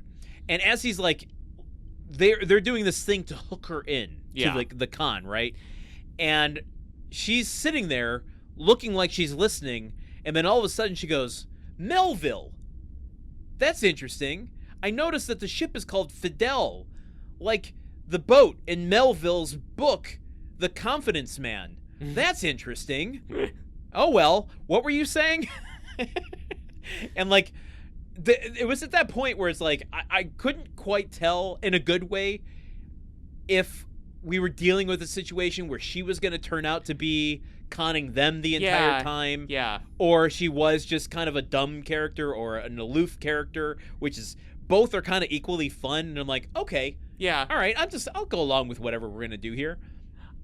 Because what they're selling her, the thing that she's getting out of all of this con that they're putting on is like, she's bored and it's like they're offering adventure. Do you want to go to Europe with us to look at antiquities? And then it's like, oh, here's this opportunity to do this smuggling scam because we're smugglers. And it's like all of this stuff that she's excited by. And I do love, and I feel like the movie doesn't follow through on this as much as I would have liked or lean into it as clearly. I do love this idea that she's smart enough that she's pieced together everything, that Stephen, in writing up this con, has been too clever by half and put too many Herman Melville references into it. I hate when that happens. And she's picked up the breadcrumbs, and she's simply going along because she doesn't care about the money, and she's just, like, enjoying the vibe. Like, and that comes back a little later. There's a scene late in it where they're trying to, like, execute the final stage of the plan, and she and Bloom is trying to get her to do something. It's like, we have to go or he'll get away with the money. And she's saying, like, I don't care about the money. Let's just leave. I don't care about the money. Like, the notion that the Mark doesn't even care that she's being conned is sort of an interesting thing that I wish the movie did more with. Yeah, yes, I agreed. But what it does do with it, I think, does set it apart from a lot of these things, because I could easily see in a different writer's hands, like, putting too much emphasis on that or making stakes out of that, consequences out of that. Yeah. But not having her care allows the weight, the emotional weight, the suspense of the movie to fall squarely where it needs to be, which is on Adrian Brody not supposed to be falling in love and, like, his arc with his brother and where he's at in life. Yeah. I think this kind of gets into sort of where I have structural issues with the movie, or actually, no, not structural, foundational. And the foundation is part of the structure of a building, but it's slightly different. So, I think, like, I generally actually sort of hate movies like this. Like, I like heist movies. I don't like movies that are so twisty and turny that, like, every two scenes it's like the thing that you saw one scene ago, that was actually a con, that didn't actually happen. And that you know, it's like, it's one thing if a movie does one twist at the end, something like Ocean's 11, where it's like, oh, those cops that you saw, those were actually the Ocean's 11 guys, and that whole last scene was a different thing. When movies are doing that constantly throughout in the way that this movie is, I have a really tough time giving a shit about anything, because everything that I'm seeing, I'm kind of pulled out of the scene, because I'm always thinking, like, wait, is the movie trying to outsmart me here? Okay, well then what could this actually be? Like, I'm trying to second guess what I'm seeing on screen because I don't want to get fooled, and I want to be smarter than the movie. Definitely nothing wrong with me. And as a result of that, I'm not really plugged into the scene, the emotions, what's actually happening. Yeah. But with Adrian Brody, like, to me, the film does a good job of setting up, like, Adrian Brody is our North Star, our emotional North Star. We know he's not going to be conning us, the audience, and by putting us in his perspective throughout this, we can kind of orient our emotions. And so, regardless with what is happening, like, there is a continuity to the emotion of it. Continuity? It's... I'm not saying it's, like, super, you know, elegant at the way it does it, but, like, I almost don't care what kind of tricks they're playing, because I don't feel like the emotional center is being played with. I guess it's like, because so much of what happens isn't real, and even though we know it isn't real, the fact that all of this is wool that they're pulling over Rachel Wise's eyes, I pronounce her name differently every single time, so just deal with it. Rachel Weisz, she was in The Mummy and The Constant Gardener, and she's married to Daniel Craig, and I'm gonna pronounce her name different ways because I'm a big dumb idiot. Sometimes you have a vice for her, and sometimes you're wise to her. Yeah, exactly. And right now I feel like my head is in a vice because of how much it's given me a headache trying to remember how to pronounce a German name. They're trying to pull the wool over her eyes, and and the fact that it's never really a struggle, she's very enthusiastically believing everything that's happening. I feel like there's not a huge amount of conflict in that, and it also seems like she and I guess I'm just not as invested in the love story. I think there's not a huge amount of juice to the love story or a lot of pursuit. She seems like she's willingly and actively pursuing Bloom. So it's just so a lot of the conflict that's happening on screen is basically conflict they're manufacturing to try and trick her, but she's being very easily tricked. So it's just, as much as I enjoy so much of what the movie's doing, it's hard for me to take any of it like seriously or get too invested. But the conflict is with Adrian Brody and him having to do the ruse to her, even though he is falling in love with her, and he has to pretend that he's falling in love with her, even though he is falling in love with her, knowing that he's going to have to, tell her at some point, or the ruse is going to end and have to walk away from it. So there's the emotional conflict of him. Yeah, I get that there's that emotional conflict there, but I feel like it just it just doesn't hit for me as heavily. Like, I don't feel it with the weight that the movie wants it to have. And I think because so much screen time is dedicated to these sort of convoluted plans within plans, and not as much in the actual just mechanics of them together, or of him like having second thoughts or second guessing it or wanting to pull it back. And I think because also I don't know what each scene is necessarily about, if I'm seeing con stuff or if I'm seeing real stuff in a lot of cases. Interesting. I totally understand what you're saying. It's not a problem I had with this. I think partly because I gave up on the con part so early, and I'm just like, I have my North Star, which is Adrian Brody, and I could just watch his story and let the con wash over me. Mm-hmm. I'm not saying it's perfectly told. I do think it is a kind of early filmmaker, not being able to explore the depths that he wants to. But sure, that part for me kind of worked, but I certainly don't begrudge like your experience with it. Yeah, no, I mean, I don't know. I understand the story that he's trying to tell there and what it's trying to do. I just didn't I didn't feel it as strongly as I feel like those sort of more complex emotional beats would play out in, say, a Wes Anderson movie. I mean, again, if you look at the comparison of this to The Life Aquatic, which I feel like is very similar because that's a movie that is trying to tell a very kind of emotional story about feelings and vulnerability wrapped up in kind of an action adventure story.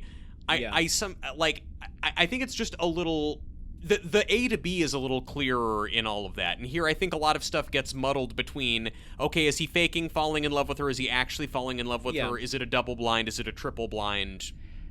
It's fair, and I think the ending of this movie really is all the evidence you need for your point, where it's like, suddenly once the con starts to wrap up and you see like Mark Ruffalo get killed and then fake like, oh, I didn't really get killed, but then like as Adrian Brody leaves and you realize he actually did get killed, there's like supposed to be an emotional punch there that I'm like, okay, maybe clever, but you're in a completely different tone and a different emotional ballpark than you were the rest of the film that isn't working here, and it just feels unnecessarily bleak. Where was I was going to ask you something. Oh, yeah, but okay, just as a comparison, taking it out of Wes Anderson and just comparing him against himself as a more mature filmmaker, how do you feel about the Knives Out movies?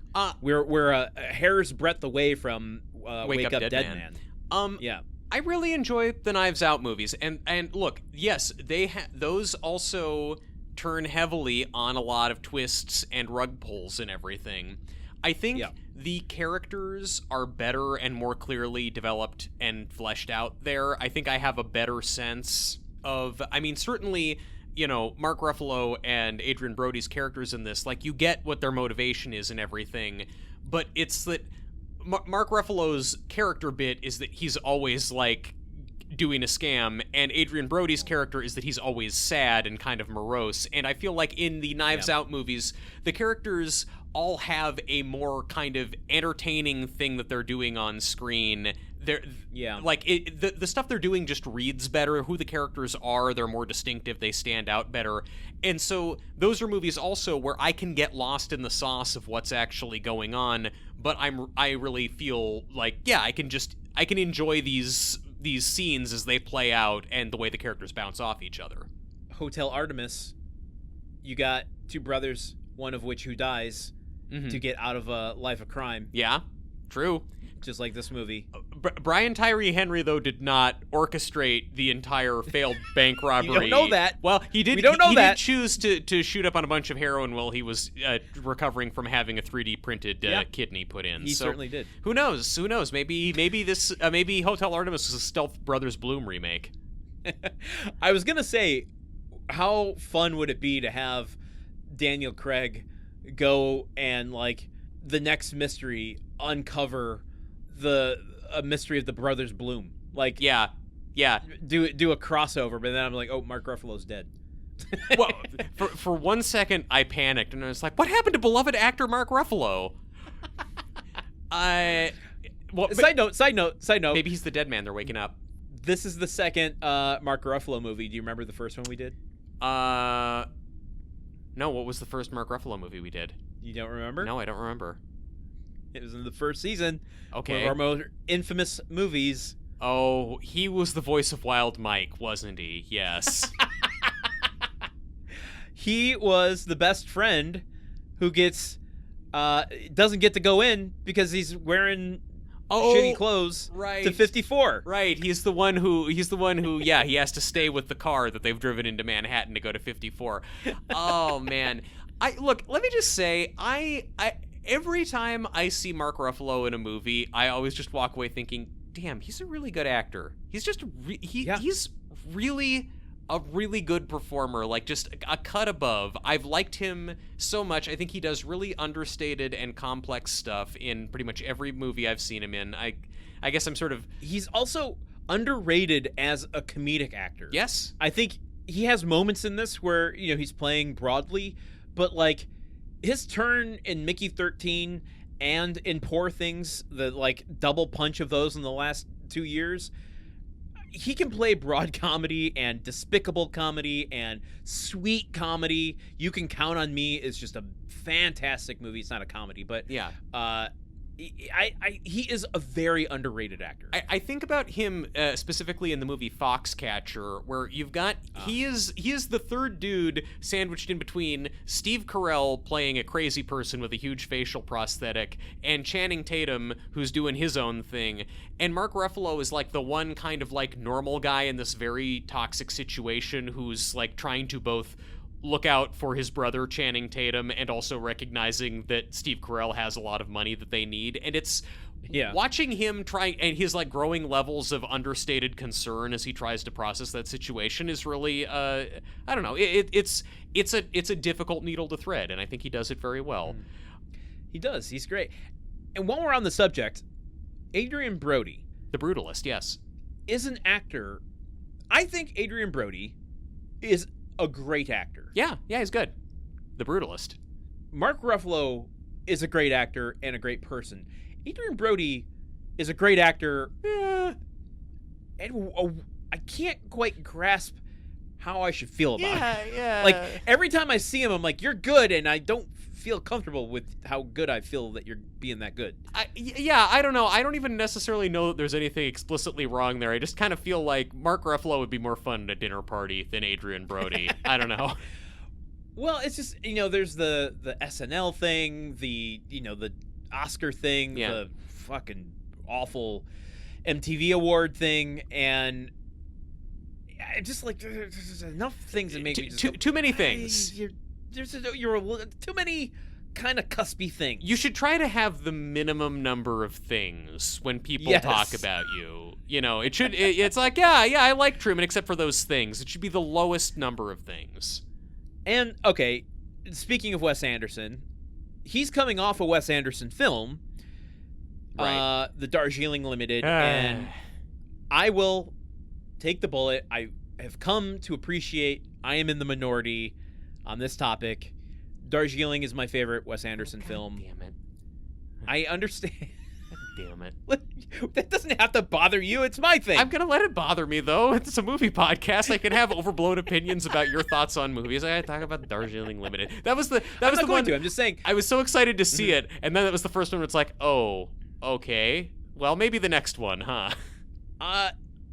So I'm just saying that he did that like right before this movie, and so there are just kind of, secondary high, Wes Anderson vibes just floating into this movie, no matter what. Yes, yeah, direction you look. It is, yeah. Wes Anderson contact high is again really the best way to describe this movie.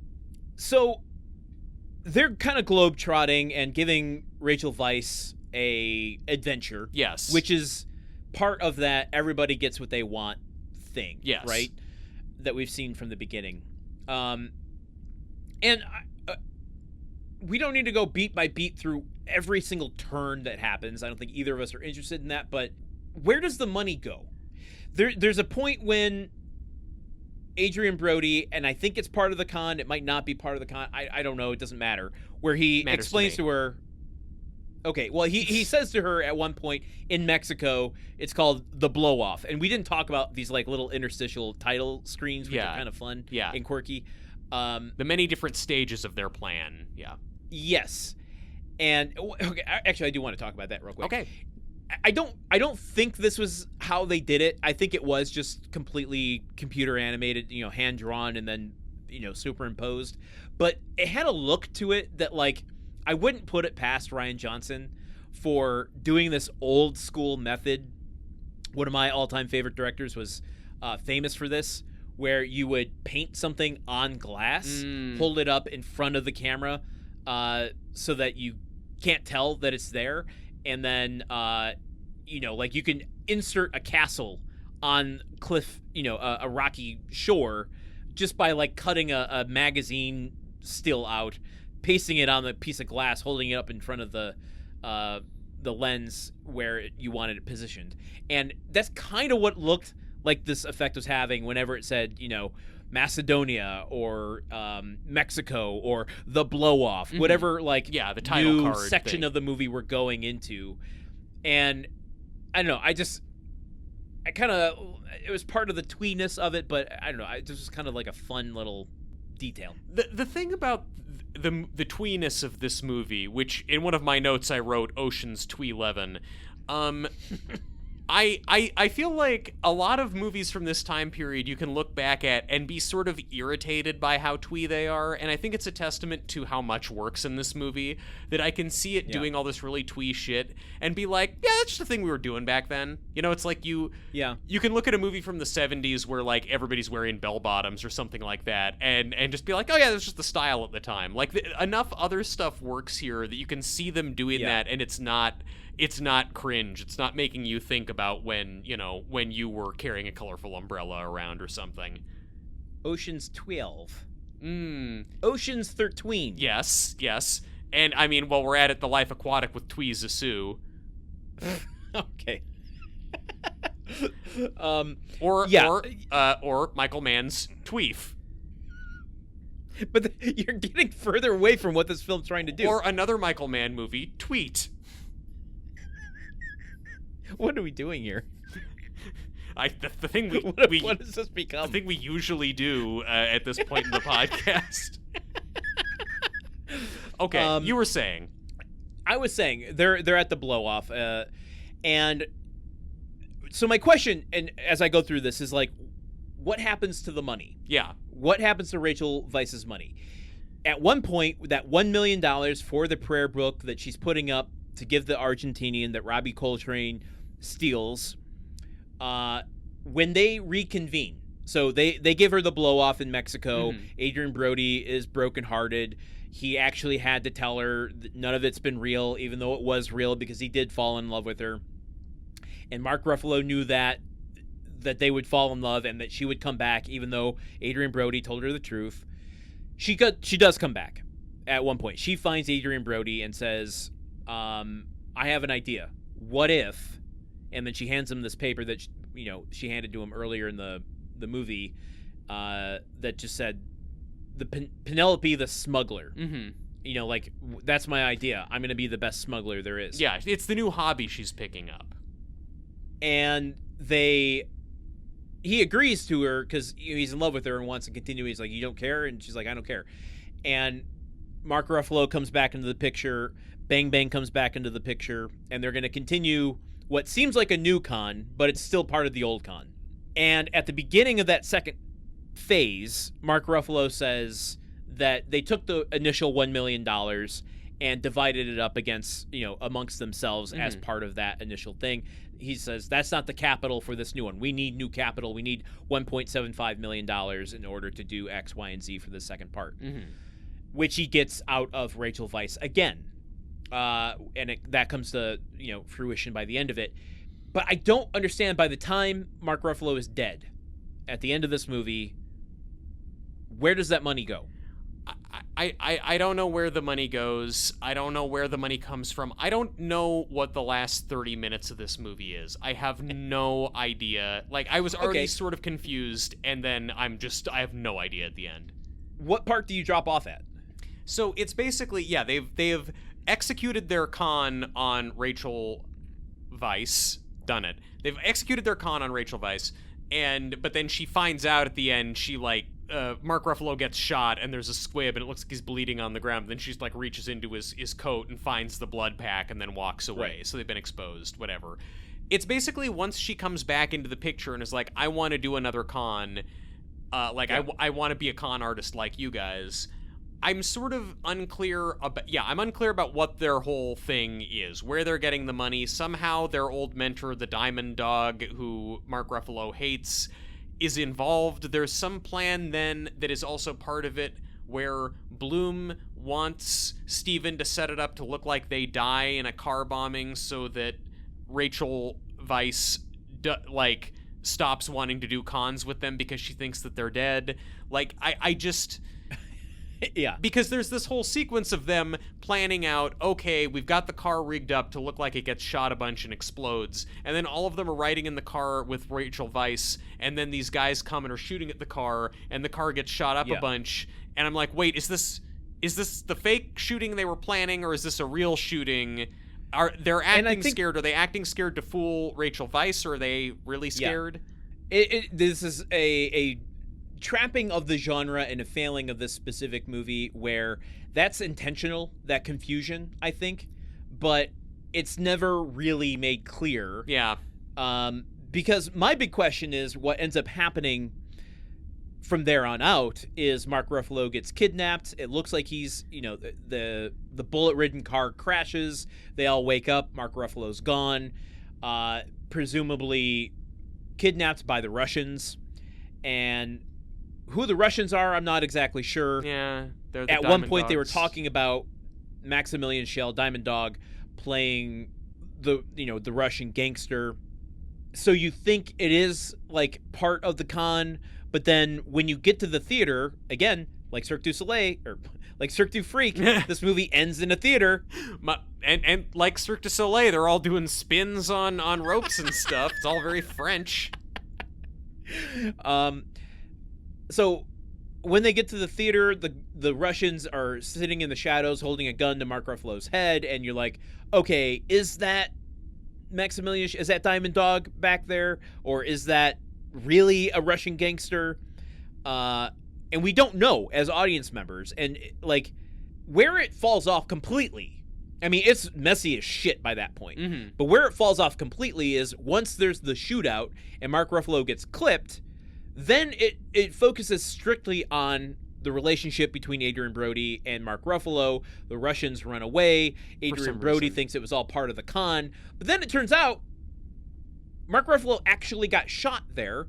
So they were real Russians So who the fuck were the real Russians? I don't know. I have no idea. There, he is. Okay. Adrian Brody is thinking for a certain, like, after Mark Ruffalo is kidnapped, Adrian Brody is telling Rachel Weisz, "Oh no, this is another con he's doing. He's conning me. He said he'd never do that. I'm gonna go in there and confront him." He goes in there, and then it turns out the thing is for real. There's this shootout that he has with one of these Russians who runs away, and so what it is that because Mark Ruffalo gets hit in the shootout and he's all bloodied and beaten on the floor, and Adrian Brody is telling him, "This had better be a joke. You'd better have a blood pack on you, you piece of shit." He's like looking really fucked up on the floor. And then Mark Ruffalo just pops his head up great and he's like, "Yep, you're right." And he jumps up and is like, "Okay, well, go off with the lady." And he's acting totally fine. But I guess what we're led to believe then after is that, he was dying in an extreme pain, but he put on this show of acting like he's fine to get his brother to leave. And this is like a credit to the cleverness of the script. Very early on in that initial burning mansion scene, the squibs go off, and at the after party, Adrian Brody's clothes are still red, and there's this line of dialogue saying, "Oh, that's one of the downfalls of fake blood is, real blood turns to brown after 30 minutes." Mm-hmm. And so at the end of this movie, you see Mark Ruffalo shot, Adrian Brody's holding him. He gets up, he says, "I'm fine." They hug, he leaves. And then as he's in the car with Rachel Weisz driving away from Mark Ruffalo, he looks at his clothes where the blood of his brother is on them, and they aren't red, they are brown. And he's like, "Oh, that's fucking real blood. He was really dying." Mm-hmm. And that's how he learns that he died, which is an interesting way to bring that out, just completely miscalibrated emotionally before the end of this movie. Yeah, also having the emotional punch of the end of your movie hinge on brown stains is kind of, I don't know. That sets you up for a half-hearted rejoinder from a podcaster.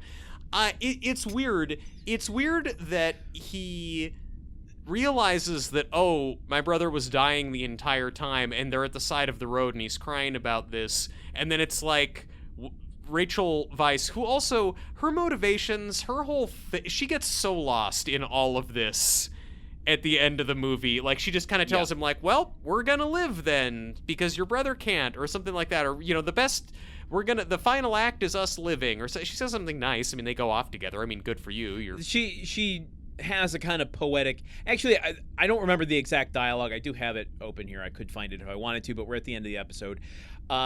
She has a kind of poetic thing where she plays on the idea of an unwritten life that Adrian Brody has been repeating throughout the whole thing. And she said that one time your brother told me there's no such thing as an unwritten life, and so we're gonna live the life like we're telling the best story ever. Mm-hmm. Yeah. And it's this very kind of like flowery speech. But what and it's overwritten for sure. Written by a writer who's trying to really pump up the concept of writing and storytelling. Yeah. Oh, this might be the best segue into my trivia for this movie. Wonderful. But to finish this thought, it really made me realize what acting is in that moment. Because Rachel Weisz, no surprise, great actress. Yeah. And she's delivering these overwritten lines, and I saw the craft for a moment. Not in a bad way, but just like, oh, this is what they mean when they say play the emotion of the moment, not the words. Yeah. Because the words in this are ridiculous. Yes. But I don't, as miscalibrated as I think the emotional ending of this movie is, she's playing it as authentically as she can. And I don't think it loses the continuity of the emotion, even if I don't agree with the emotion, in this moment. And I'm like, oh man, okay, I get that now. Like, I could be saying fucking anything and actually delivering a different story because the emotion is the story, not the words. Yes, and it's also serving the greater purpose of just, okay, we need to kind of put an ending on this thing. We've spun ourselves in enough circles that it's time to get out of here. And like, the way that she puts that kind of like makes you buy, like, okay, well, he's gonna have a happy ending then. He's driving away. Yeah. What is still sort of hard for me to like fit together in my head is he's just realized, oh, my brother was dying that whole time he was telling me this was just a con and I'll see you in a few months. and then the reaction isn't, we need to turn around and go back. Maybe he's still alive and I can save him. Maybe I can at least look at his body. Yeah. It's just like Rachel Weisz says this thing, and he's like, yeah, you're right. Let's get in the car and drive off into the sunset, which they literally do. It's like, oh, easy come, easy go, I guess. The ending of this movie, it really feels like Rian Johnson writing it sort of ran out of gas, and then he was like, well, when I direct it, it'll be better. And then when it feels like he sort of ran out of gas directing it as well, because so many of the really clever visual flourishes and kind of inventive, visual running gags in the scenes and everything that were present in the first 2/3 of the movie are kind of not really there in the last half hour. At that point, it's kind of just, we're in a darkened theater, or we're in this car in the woods or something like that. Like, it's just, they've played most of their tricks at that point. I don't think so. I'm not going to say they're effective. I do think they're there, though. The whole theater thing. Yeah. I mean, it's playing thematically on the whole idea of performance and et cetera, et cetera. It's a little ham-fisted.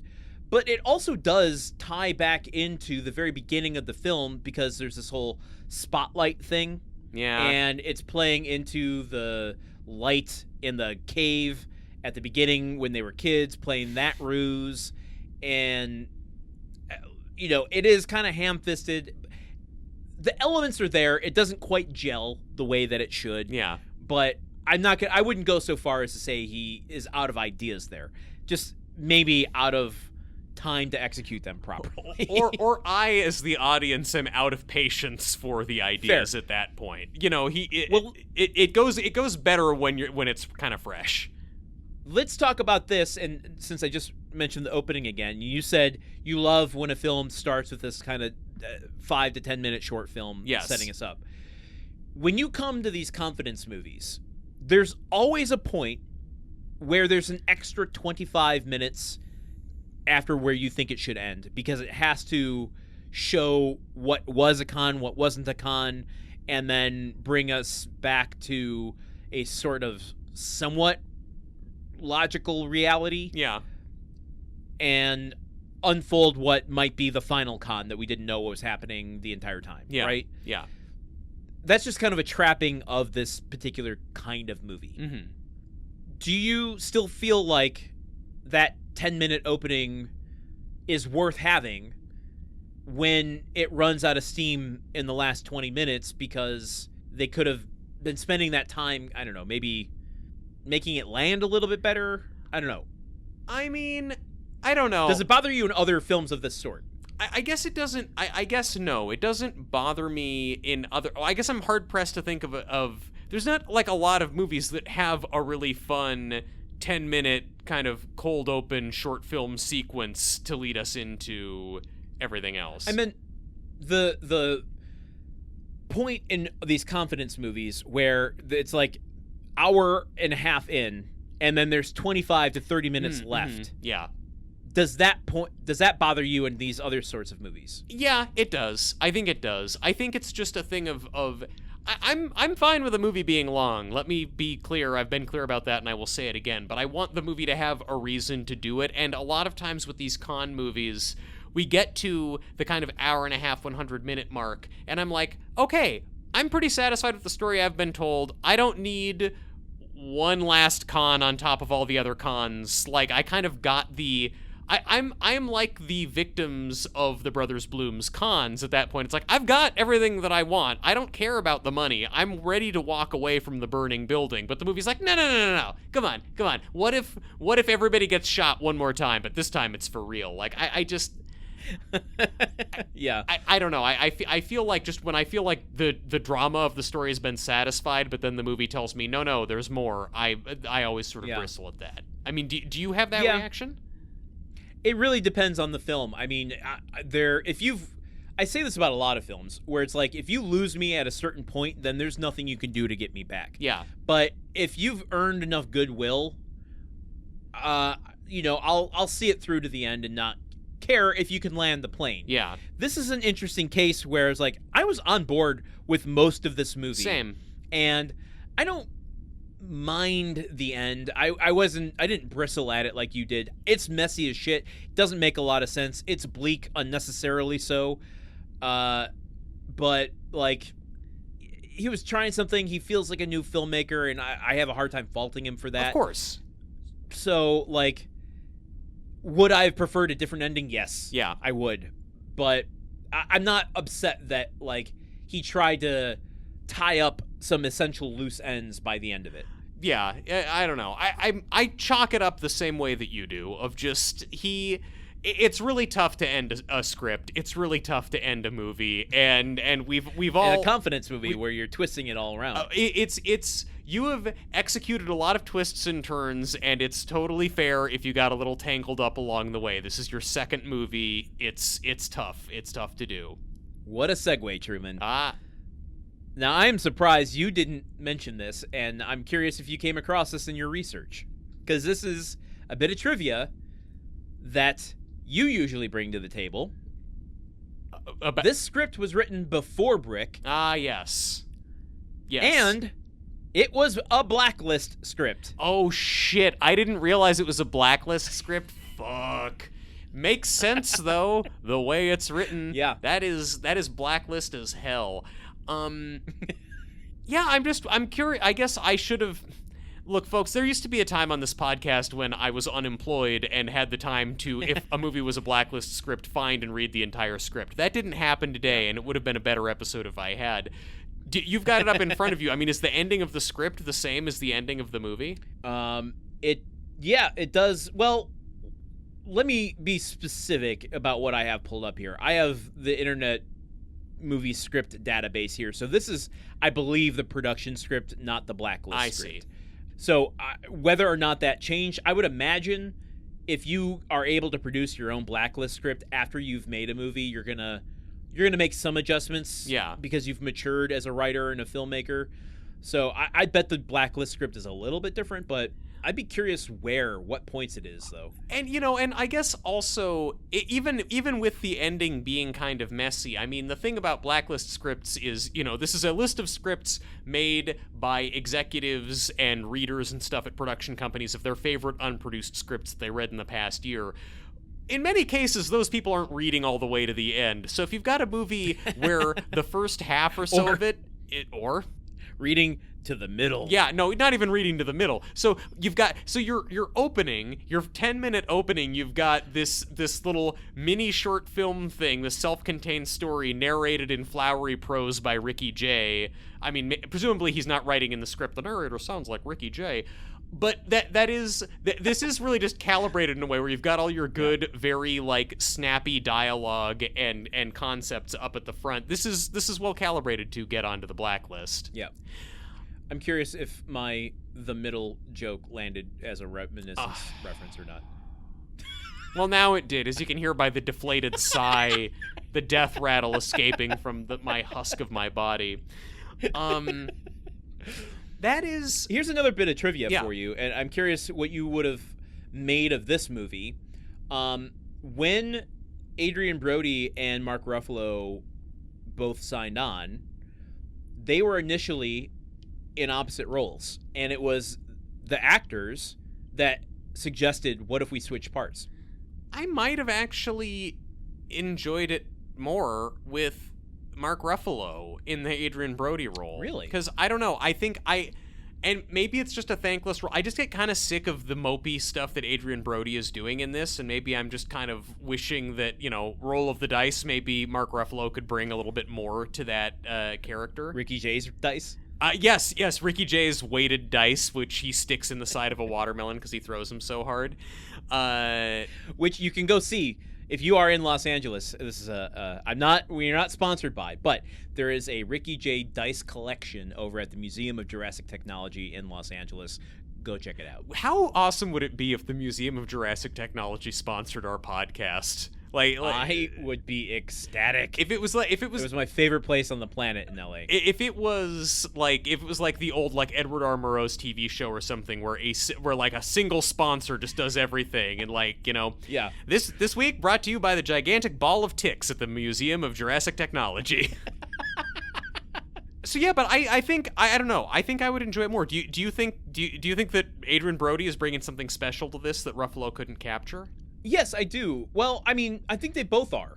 I think how do I want to articulate this? I think Adrian Brody has a kind of inherent hangdog look. Yes. That makes the performance a little more effortless, and I feel like Mark Ruffalo is such a good actor that he would be playing the hangdog a little bit more, and he'd be maybe a little too sad sack to really get behind. I guess. Does that make any sense? I think I know what you mean, and I think that I just feel like I buy earnestness more from Mark Ruffalo. For example, he could play Ernest P. Worrell in Ernest Scared Stupid, and he would crush it. But more specifically, here, I could really buy him being a con man whose heart isn't fully in it, who is falling in love with a girl and is, like, struggling between the desire for authenticity and the need to pull off the con. And I don't know. But I don't think it would break from the tone of this, though. I feel like it wouldn't be twee anymore. You almost need to play the archetype rather than the authenticity. Yeah. In order for this calibration to work. Not that it is calibrated perfectly anyway. Or that it's working, like, yeah. Yeah, right. I feel like it would be, some of the moments would be like a little too real. Yeah. And you need that distance, that stylistic distance, I think, a little bit. Yeah, that's a fair point. That's a fair point. I don't know. I mean, it's difficult. It's a hypothesis we can never really test. I know. It's a weird thought experiment. I tried to really put myself in that, and then I'm like, well, what if Rinko Kikuchi and Rachel Weisz switched roles? And what if they were both in my house with me watching the movie? What about that? What if all four of them were in my house watching this movie, including Robbie Coltrane? Yeah, and wait, who's that eating Cheetos in the kitchen who you can barely see? Is that Joseph Gordon-Levitt? What? How did they get him? I want to ask you at the very... He's my Cheeto fetcher. That's the only work he can get now. It's so sad. He could be acting, but he's actually addicted to Cheeto fetching. I do let him film his own short films while getting me Cheetos, though. Still hitting record all these years later. Why are we making fun of him? He seems like a good guy. I don't know. He's probably got more money than we do, if only barely. So, at the beginning of this, you brought up the film Magnolia, and so did I. Yeah. And you made noise like you had thoughts about how Magnolia ties in here. Do you wanna expand on that and your Magnolia thoughts? I mean, I'll just tie them together. I think I've kind of hit on them all, which is like, the sound of this movie is very John Bryan, and with Ricky Jay at the beginning, and the kind of montagey way that a lot of the story is told, that it does feel like it's coming from like a divine architect, kind of putting it all together. Yeah, just in those sorts of vibes, does it feel like Magnolia to me? Yeah, I mean, obviously thematically it's way different, but just like I could get vapors of Magnolia kind of wafting off the script. Yeah, Vapors of Magnolia is the name of a vape shop somewhere in the valley on Magnolia Boulevard. Yeah, that makes sense. I feel a lot of Magnolia parallels. Listeners at home who aren't insufferable straight white men, the director Paul Thomas Anderson hit it really big with the movie Boogie Nights, and then his follow-up was a movie called Magnolia, which is like 3 hours long and has a cast of thousands and is a lot. This movie sort of reminds me of Magnolia as someone who doesn't super like Magnolia, in that this is a director who had some early success and critical cachet early on and was then given more leeway to kind of, okay, here's some more money here, like really go nuts. And I think he shows a lot of real talent that he has in this movie, Rian Johnson, much like Paul Thomas Anderson did with Magnolia. But also, when Paul Thomas Anderson was making Magnolia, he was like 28, 29 years old. He was really high on his own supply. He was also really high on cocaine. And he made this movie that is very shaggy and very indulgent and gets lost up its own ass. And because he's still just sort of feeling his way through as a filmmaker and everything like that. And I feel like this is a similar sophomore effort. The way that Magnolia is Altman-esque. Yes. Is the way that this film is Anderson-esque. Yes. But the other Anderson. Wes Anderson. Yes, exactly. And then Rian Johnson follows this movie up a few years later with Looper, which, again, I can't say enough great stuff about Looper. That movie rules. Paul Thomas Anderson followed up Magnolia a few years later with Punch Drunk Love, where he very much, like, scaled back his ambitions, told a more focused story, and it's one of his best movies. So I think these are both examples of a clearly very talented director coming off of his first success, making something that's kind of rougher, where he's exploring a lot of larger ideas and a lot of larger concepts, and then honing that vision for his next movie. Yeah. Yes. I don't think it's a one-to-one comparison, but there is a lot of, like, overlap of what happens to young filmmakers when they're developing their craft in front of everybody. Yeah. You know, I will say what Paul Thomas Anderson, had Heart 8, ahead of Boogie Nights and Magnolia, that Rian Johnson didn't have, but there's also just that love of cinema that I think permeates both. What I think is Rian Johnson's strength, and I said this at the beginning, is like Paul Thomas Anderson is strangle-holding every aspect of his films to fit his vision, even if it's the vision of Robert Altman. And he succeeds at it. A lot of people don't. But I think Rian Johnson's like, I fucking love cinema, and I want to work with people who love cinema, and let's make some fun movies that celebrate cinema, please. Yes. I mean, he's got all these, like, little kind of throwaway homages to, like, pinhole cameras throughout this movie, and, like, There's this extended bit early on where Rachel Weisz is talking about how she got really into making pinhole cameras, and she's got this watermelon that is a pinhole camera. Like, if you take the tape off of the hole in it, it'll develop a photo inside of it. And there's a lot of stuff about that early on, and, like, Bang Bang is learning how to make one from her, and I'm like, okay, so the end of the movie is going to hinge on a picture taken by a watermelon, right? Nope. Sometimes there's just those little fun things you throw in there, and I think that's why I'm like, I get a little fatigued by filmmakers who are like, every single frame of this movie is gonna mean something. Tim Robinson right here. The movie has to mean something. I'm on the blacklist. I don't know. It was just kind of a liveliness. To, like, the characters do things and like things that have nothing to do with the movie, and it makes it feel a little bit more real. I appreciate that. Without those things, it would be a little bit shorter, but I think it would lose something if it didn't have that in there. Yeah, that's very true. Look, something that I haven't really found a place to stick this in otherwise, just the fact that over the course of the movie, Rachel Weisz and Bang Bang become, like, really good friends, and it all happens just sort of silently in the background of scenes where you see them, like, hanging out, or, like, Bang Bang is learning how to make a pinhole camera from her or something. There's lots of that kind of just secondhand joy in the movie that is very fun to watch. I deeply appreciate your read on that. I flagged it as well and was very nervous, and I'm glad I didn't bring it up, and I can bring it up in this context instead, because there's no evidence of it, and maybe it's more telling of me. I thought that Bang Bang had a little crush on her. And women can just like each other sometimes, Landon. It's true. It's true. I recognize that, and listen, I'm throwing that dirty laundry out there to the world to say, you know what, I'm wrong, and this can be a pure friendship, and I'm glad that it is. Gonna spray you with the hose, dude. I should have given you 1 minute.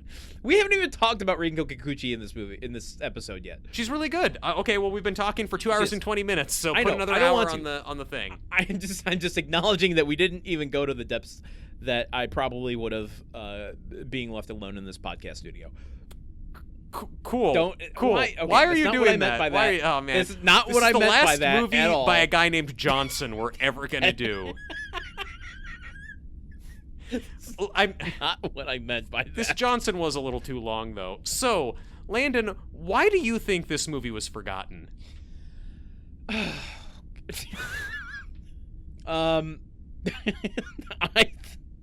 Okay. I think this movie was forgotten. I don't think it was forgotten any other reason than the very beginning of this episode and the distribution failure. Like, it's as simple as when this movie was released and how this movie was released when it was released. Mm-hmm. I think it's as simple as that. You release this in a desert of the year, your Augusts, your Januaries, or even, hinge this on at this point, Rachel Weisz, Adrian Brody, Rinko Kikuchi, at least the three of them, I don't think Mark Ruffalo yet, had been nominated for Oscars, and one of them had won. Yeah. So you have enough juice to make an awards push for this. Yes. Not that it would win them. It was it's not but you can get it released during that time and at least be like, oh, wow, look at all these people these nominated people having fun with each other. Yeah. Let's go see that. Yeah. As opposed to, I gotta see Star Wars. They use Sabotage from Beastie Boys. This isn't my dad's Star Trek. Yeah. Did I say You Star said Wars? Star I Wars. missed Star Trek. Oh, you've pissed Man, him off now. Oh, these man children are coming for you, Landon. I will say, instead of Tarantino's Star Trek, I would much rather watch Rian Johnson's Star Trek. Oh yeah, that would rule. They should absolutely let him do that. Like, why not? Anyway, I'm belaboring the point. I think that is exactly what it comes down to, and the fact that it lost money meant that they weren't going to put any more effort into pushing it on streamers once it finally got there. Yeah. It had its time in the sun. It didn't do what it was meant to do, and everyone involved moved on to different things, including the distribution studios. So it just kind of, lives where it lives. And right now it lives on Tubi, and if you want to get an idea of how interested advertisers are, you can watch the entire thing ad-free on Tubi. There's brief blips in there where it's that was where the ad would be inserted, but no one is going I think my ad for dog food is going to get a lot of play during Brothers Bloom. I watched that on Hoopla, which I kind of regret because it was the DVD port of it, so it was pretty pixelated. Yeah, I don't know that the transfer on Tubi was super great either, but that's fine. Okay. There's not there. Yeah. We'll wait for the Criterion release of Brothers Bloom. Why do you think it was forgotten? I think that certainly it doesn't help when your movie gets released to 200 theaters. A good way for movies to be remembered is if lots of people are able to see them. I'm not an expert, but well, it intended to. It's just once it got to 200, they're like, this isn't making any money. This is not. We can't expand this further and lose more. Yeah, sure. So that's one factor. Okay. I think that also though, the reason that it hasn't then found a cult following in the way that a lot of other kind of flop indie comedies did is that it's difficult to straddle the line between action caper and kind of whimsical indie rom-com, and this movie does a good job of it sometimes, and it has a lot of charm. There are just other movies out there that were out there at this time period that were doing a better job of it. I've mentioned The Life Aquatic before. I'll mention it again. There's the Wes Anderson movies that are doing this sort of thing really well. There's movies there's a lot of Michel Gondry movies that were getting big at this point, like Be Kind, Rewind was out there. That's not really an action movie, but it is also the same kind of quirky, twee indie comedy that was out there that is... I think that movie also goes off the rails at the end, but I think it holds together better than this one. Yeah. Garden State, I think that's 2004. That's definitely in the mix.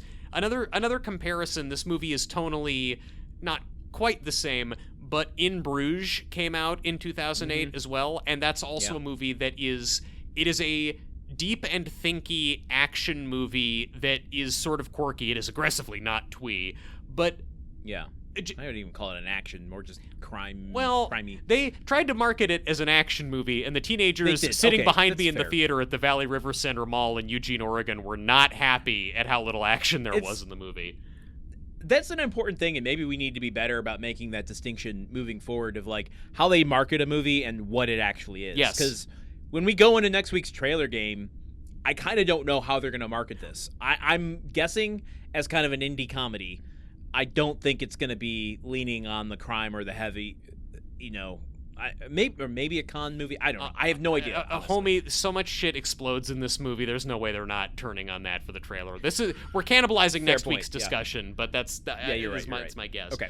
So anyway, I think that it's just between the limited release and the fact that there were a lot of other kind of indie comedies in the mix at that point in time, it wasn't able to develop the DVD cult audience that the other movies did, so it never picked up steam. Yeah, I will say this does I mean, I wouldn't call this a cult canon film yet, but there is a pretty vociferous following for the film. Yeah, it's small, but people there is a cult for it. It's not a huge cult yet. Sure, there's bigger cults out there. Like this didn't even. I mean, this is like this didn't even reach Nexium levels. And meanwhile, you got movies out there, like Big Lebowski's like Jonestown at this point. So that's all I'm saying. God.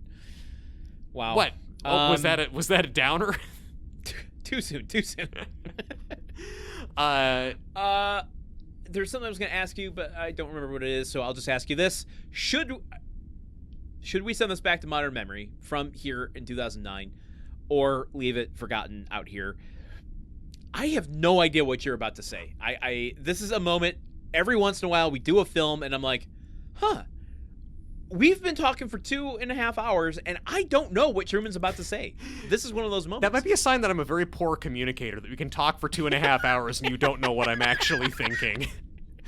I find it exciting. Okay, well, that's good. Well, I'm lying here all bloodied and broken on the floor, and you think I'm going to say to forget it, but no, I'm springing up, fully full of life. I think we should remember this movie. I think we should send it back. Okay. This movie is, without question, Rian Johnson's worst movie, but also Rian Johnson is one of our best filmmakers, and it's still, like, it has so much charm.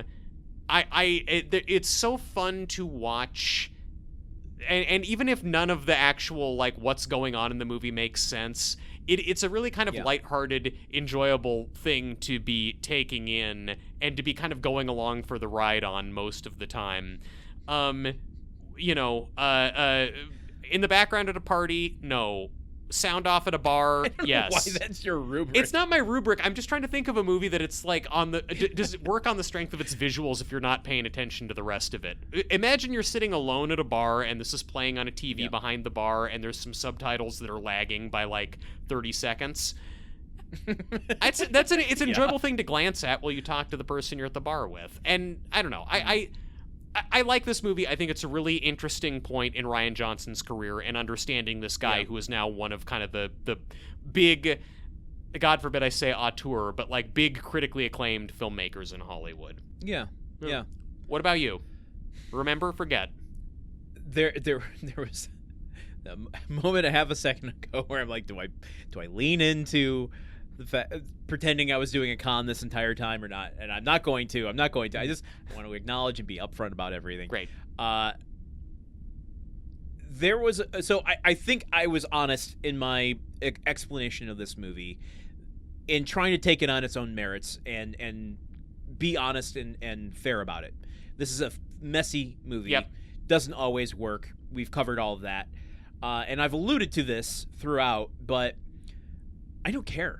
I watched this again the day after the first, I watched it a long time ago. Then I watched it, and I watched it today. Yeah. Like, right after watching it yesterday. And I had a moment while watching it the second time where I'm like, I think I love this movie. Damn. And because once I let go of once I embraced the mess, which is just kind of what I'm trying to do at this point in my life. Yeah. Say yes to the mess. And I'm like, the con doesn't matter. Like, it's about these characters, about them having fun. It's literally Mark Ruffalo saying the best con is where everybody gets what they want. Mm-hmm. And they are giving people adventure. And I go through this film by the end of it going, I went through a little something there. Yeah. And that was fun. Mm-hmm. And I would do that again. I'd get back on that ride. Yeah. So I'm 100% saying let's send this back to modern memory with the caveat, I think I had I don't expect everyone's going to have the experience that I had with it that second time where you're going to love this movie. But I think it is something that has been unfairly you could skip that one. Yeah. I think you could to what you said earlier, like correct people on the Reddit boards going, yeah, but you know what? It wasn't a bad, you'd have worse times with other movies. Yeah, absolutely. You could skip this one, but you shouldn't. It is really fun. It's fun in a way that a lot of movies aren't, and yeah, it loses its way as it goes, but you have some really good times on the way to being confused and disappointed by the ending, and that's a damn rare thing. All right. Well, hey, my goodness, we have a string of films we're sending back together. Yeah. Here, which is strange. Wow, I guess it's just a podcast about guys who really like the movies they watch, turning over a new leaf. Well, speaking of turning over new leaves, we're going to turn over this leaf and see what kind of grubs are on the other side of it in next week's episode when we do our mini transmission for your face. Speaking of new leaves, we're gonna leave. It was right there. Grubs are under rocks, not leaves. Have you ever turned a leaf over? No. That's been on the ground for a while? There's grubs I don't there find sometimes. any grubs. I want to remain ignorant. Well, our listeners don't want to remain ignorant, and they can join us here next week when we cover up any loose ends of this long con that we've been doing. So join us here then. For Truman Caps, I have been Landen Solano. And for Landen Solano, I've been Truman Caps. Beware the wrath of Khan. Movie Memory Machine is part of the Gruntwork Podcast Network. Join our Patreon at patreon.com/gruntworkpod to keep the machine running. Theme song by Porky's Groove Machine. Rate us on Apple Podcasts or wherever you listen. For more information on today's show, visit moviememorymachine.com.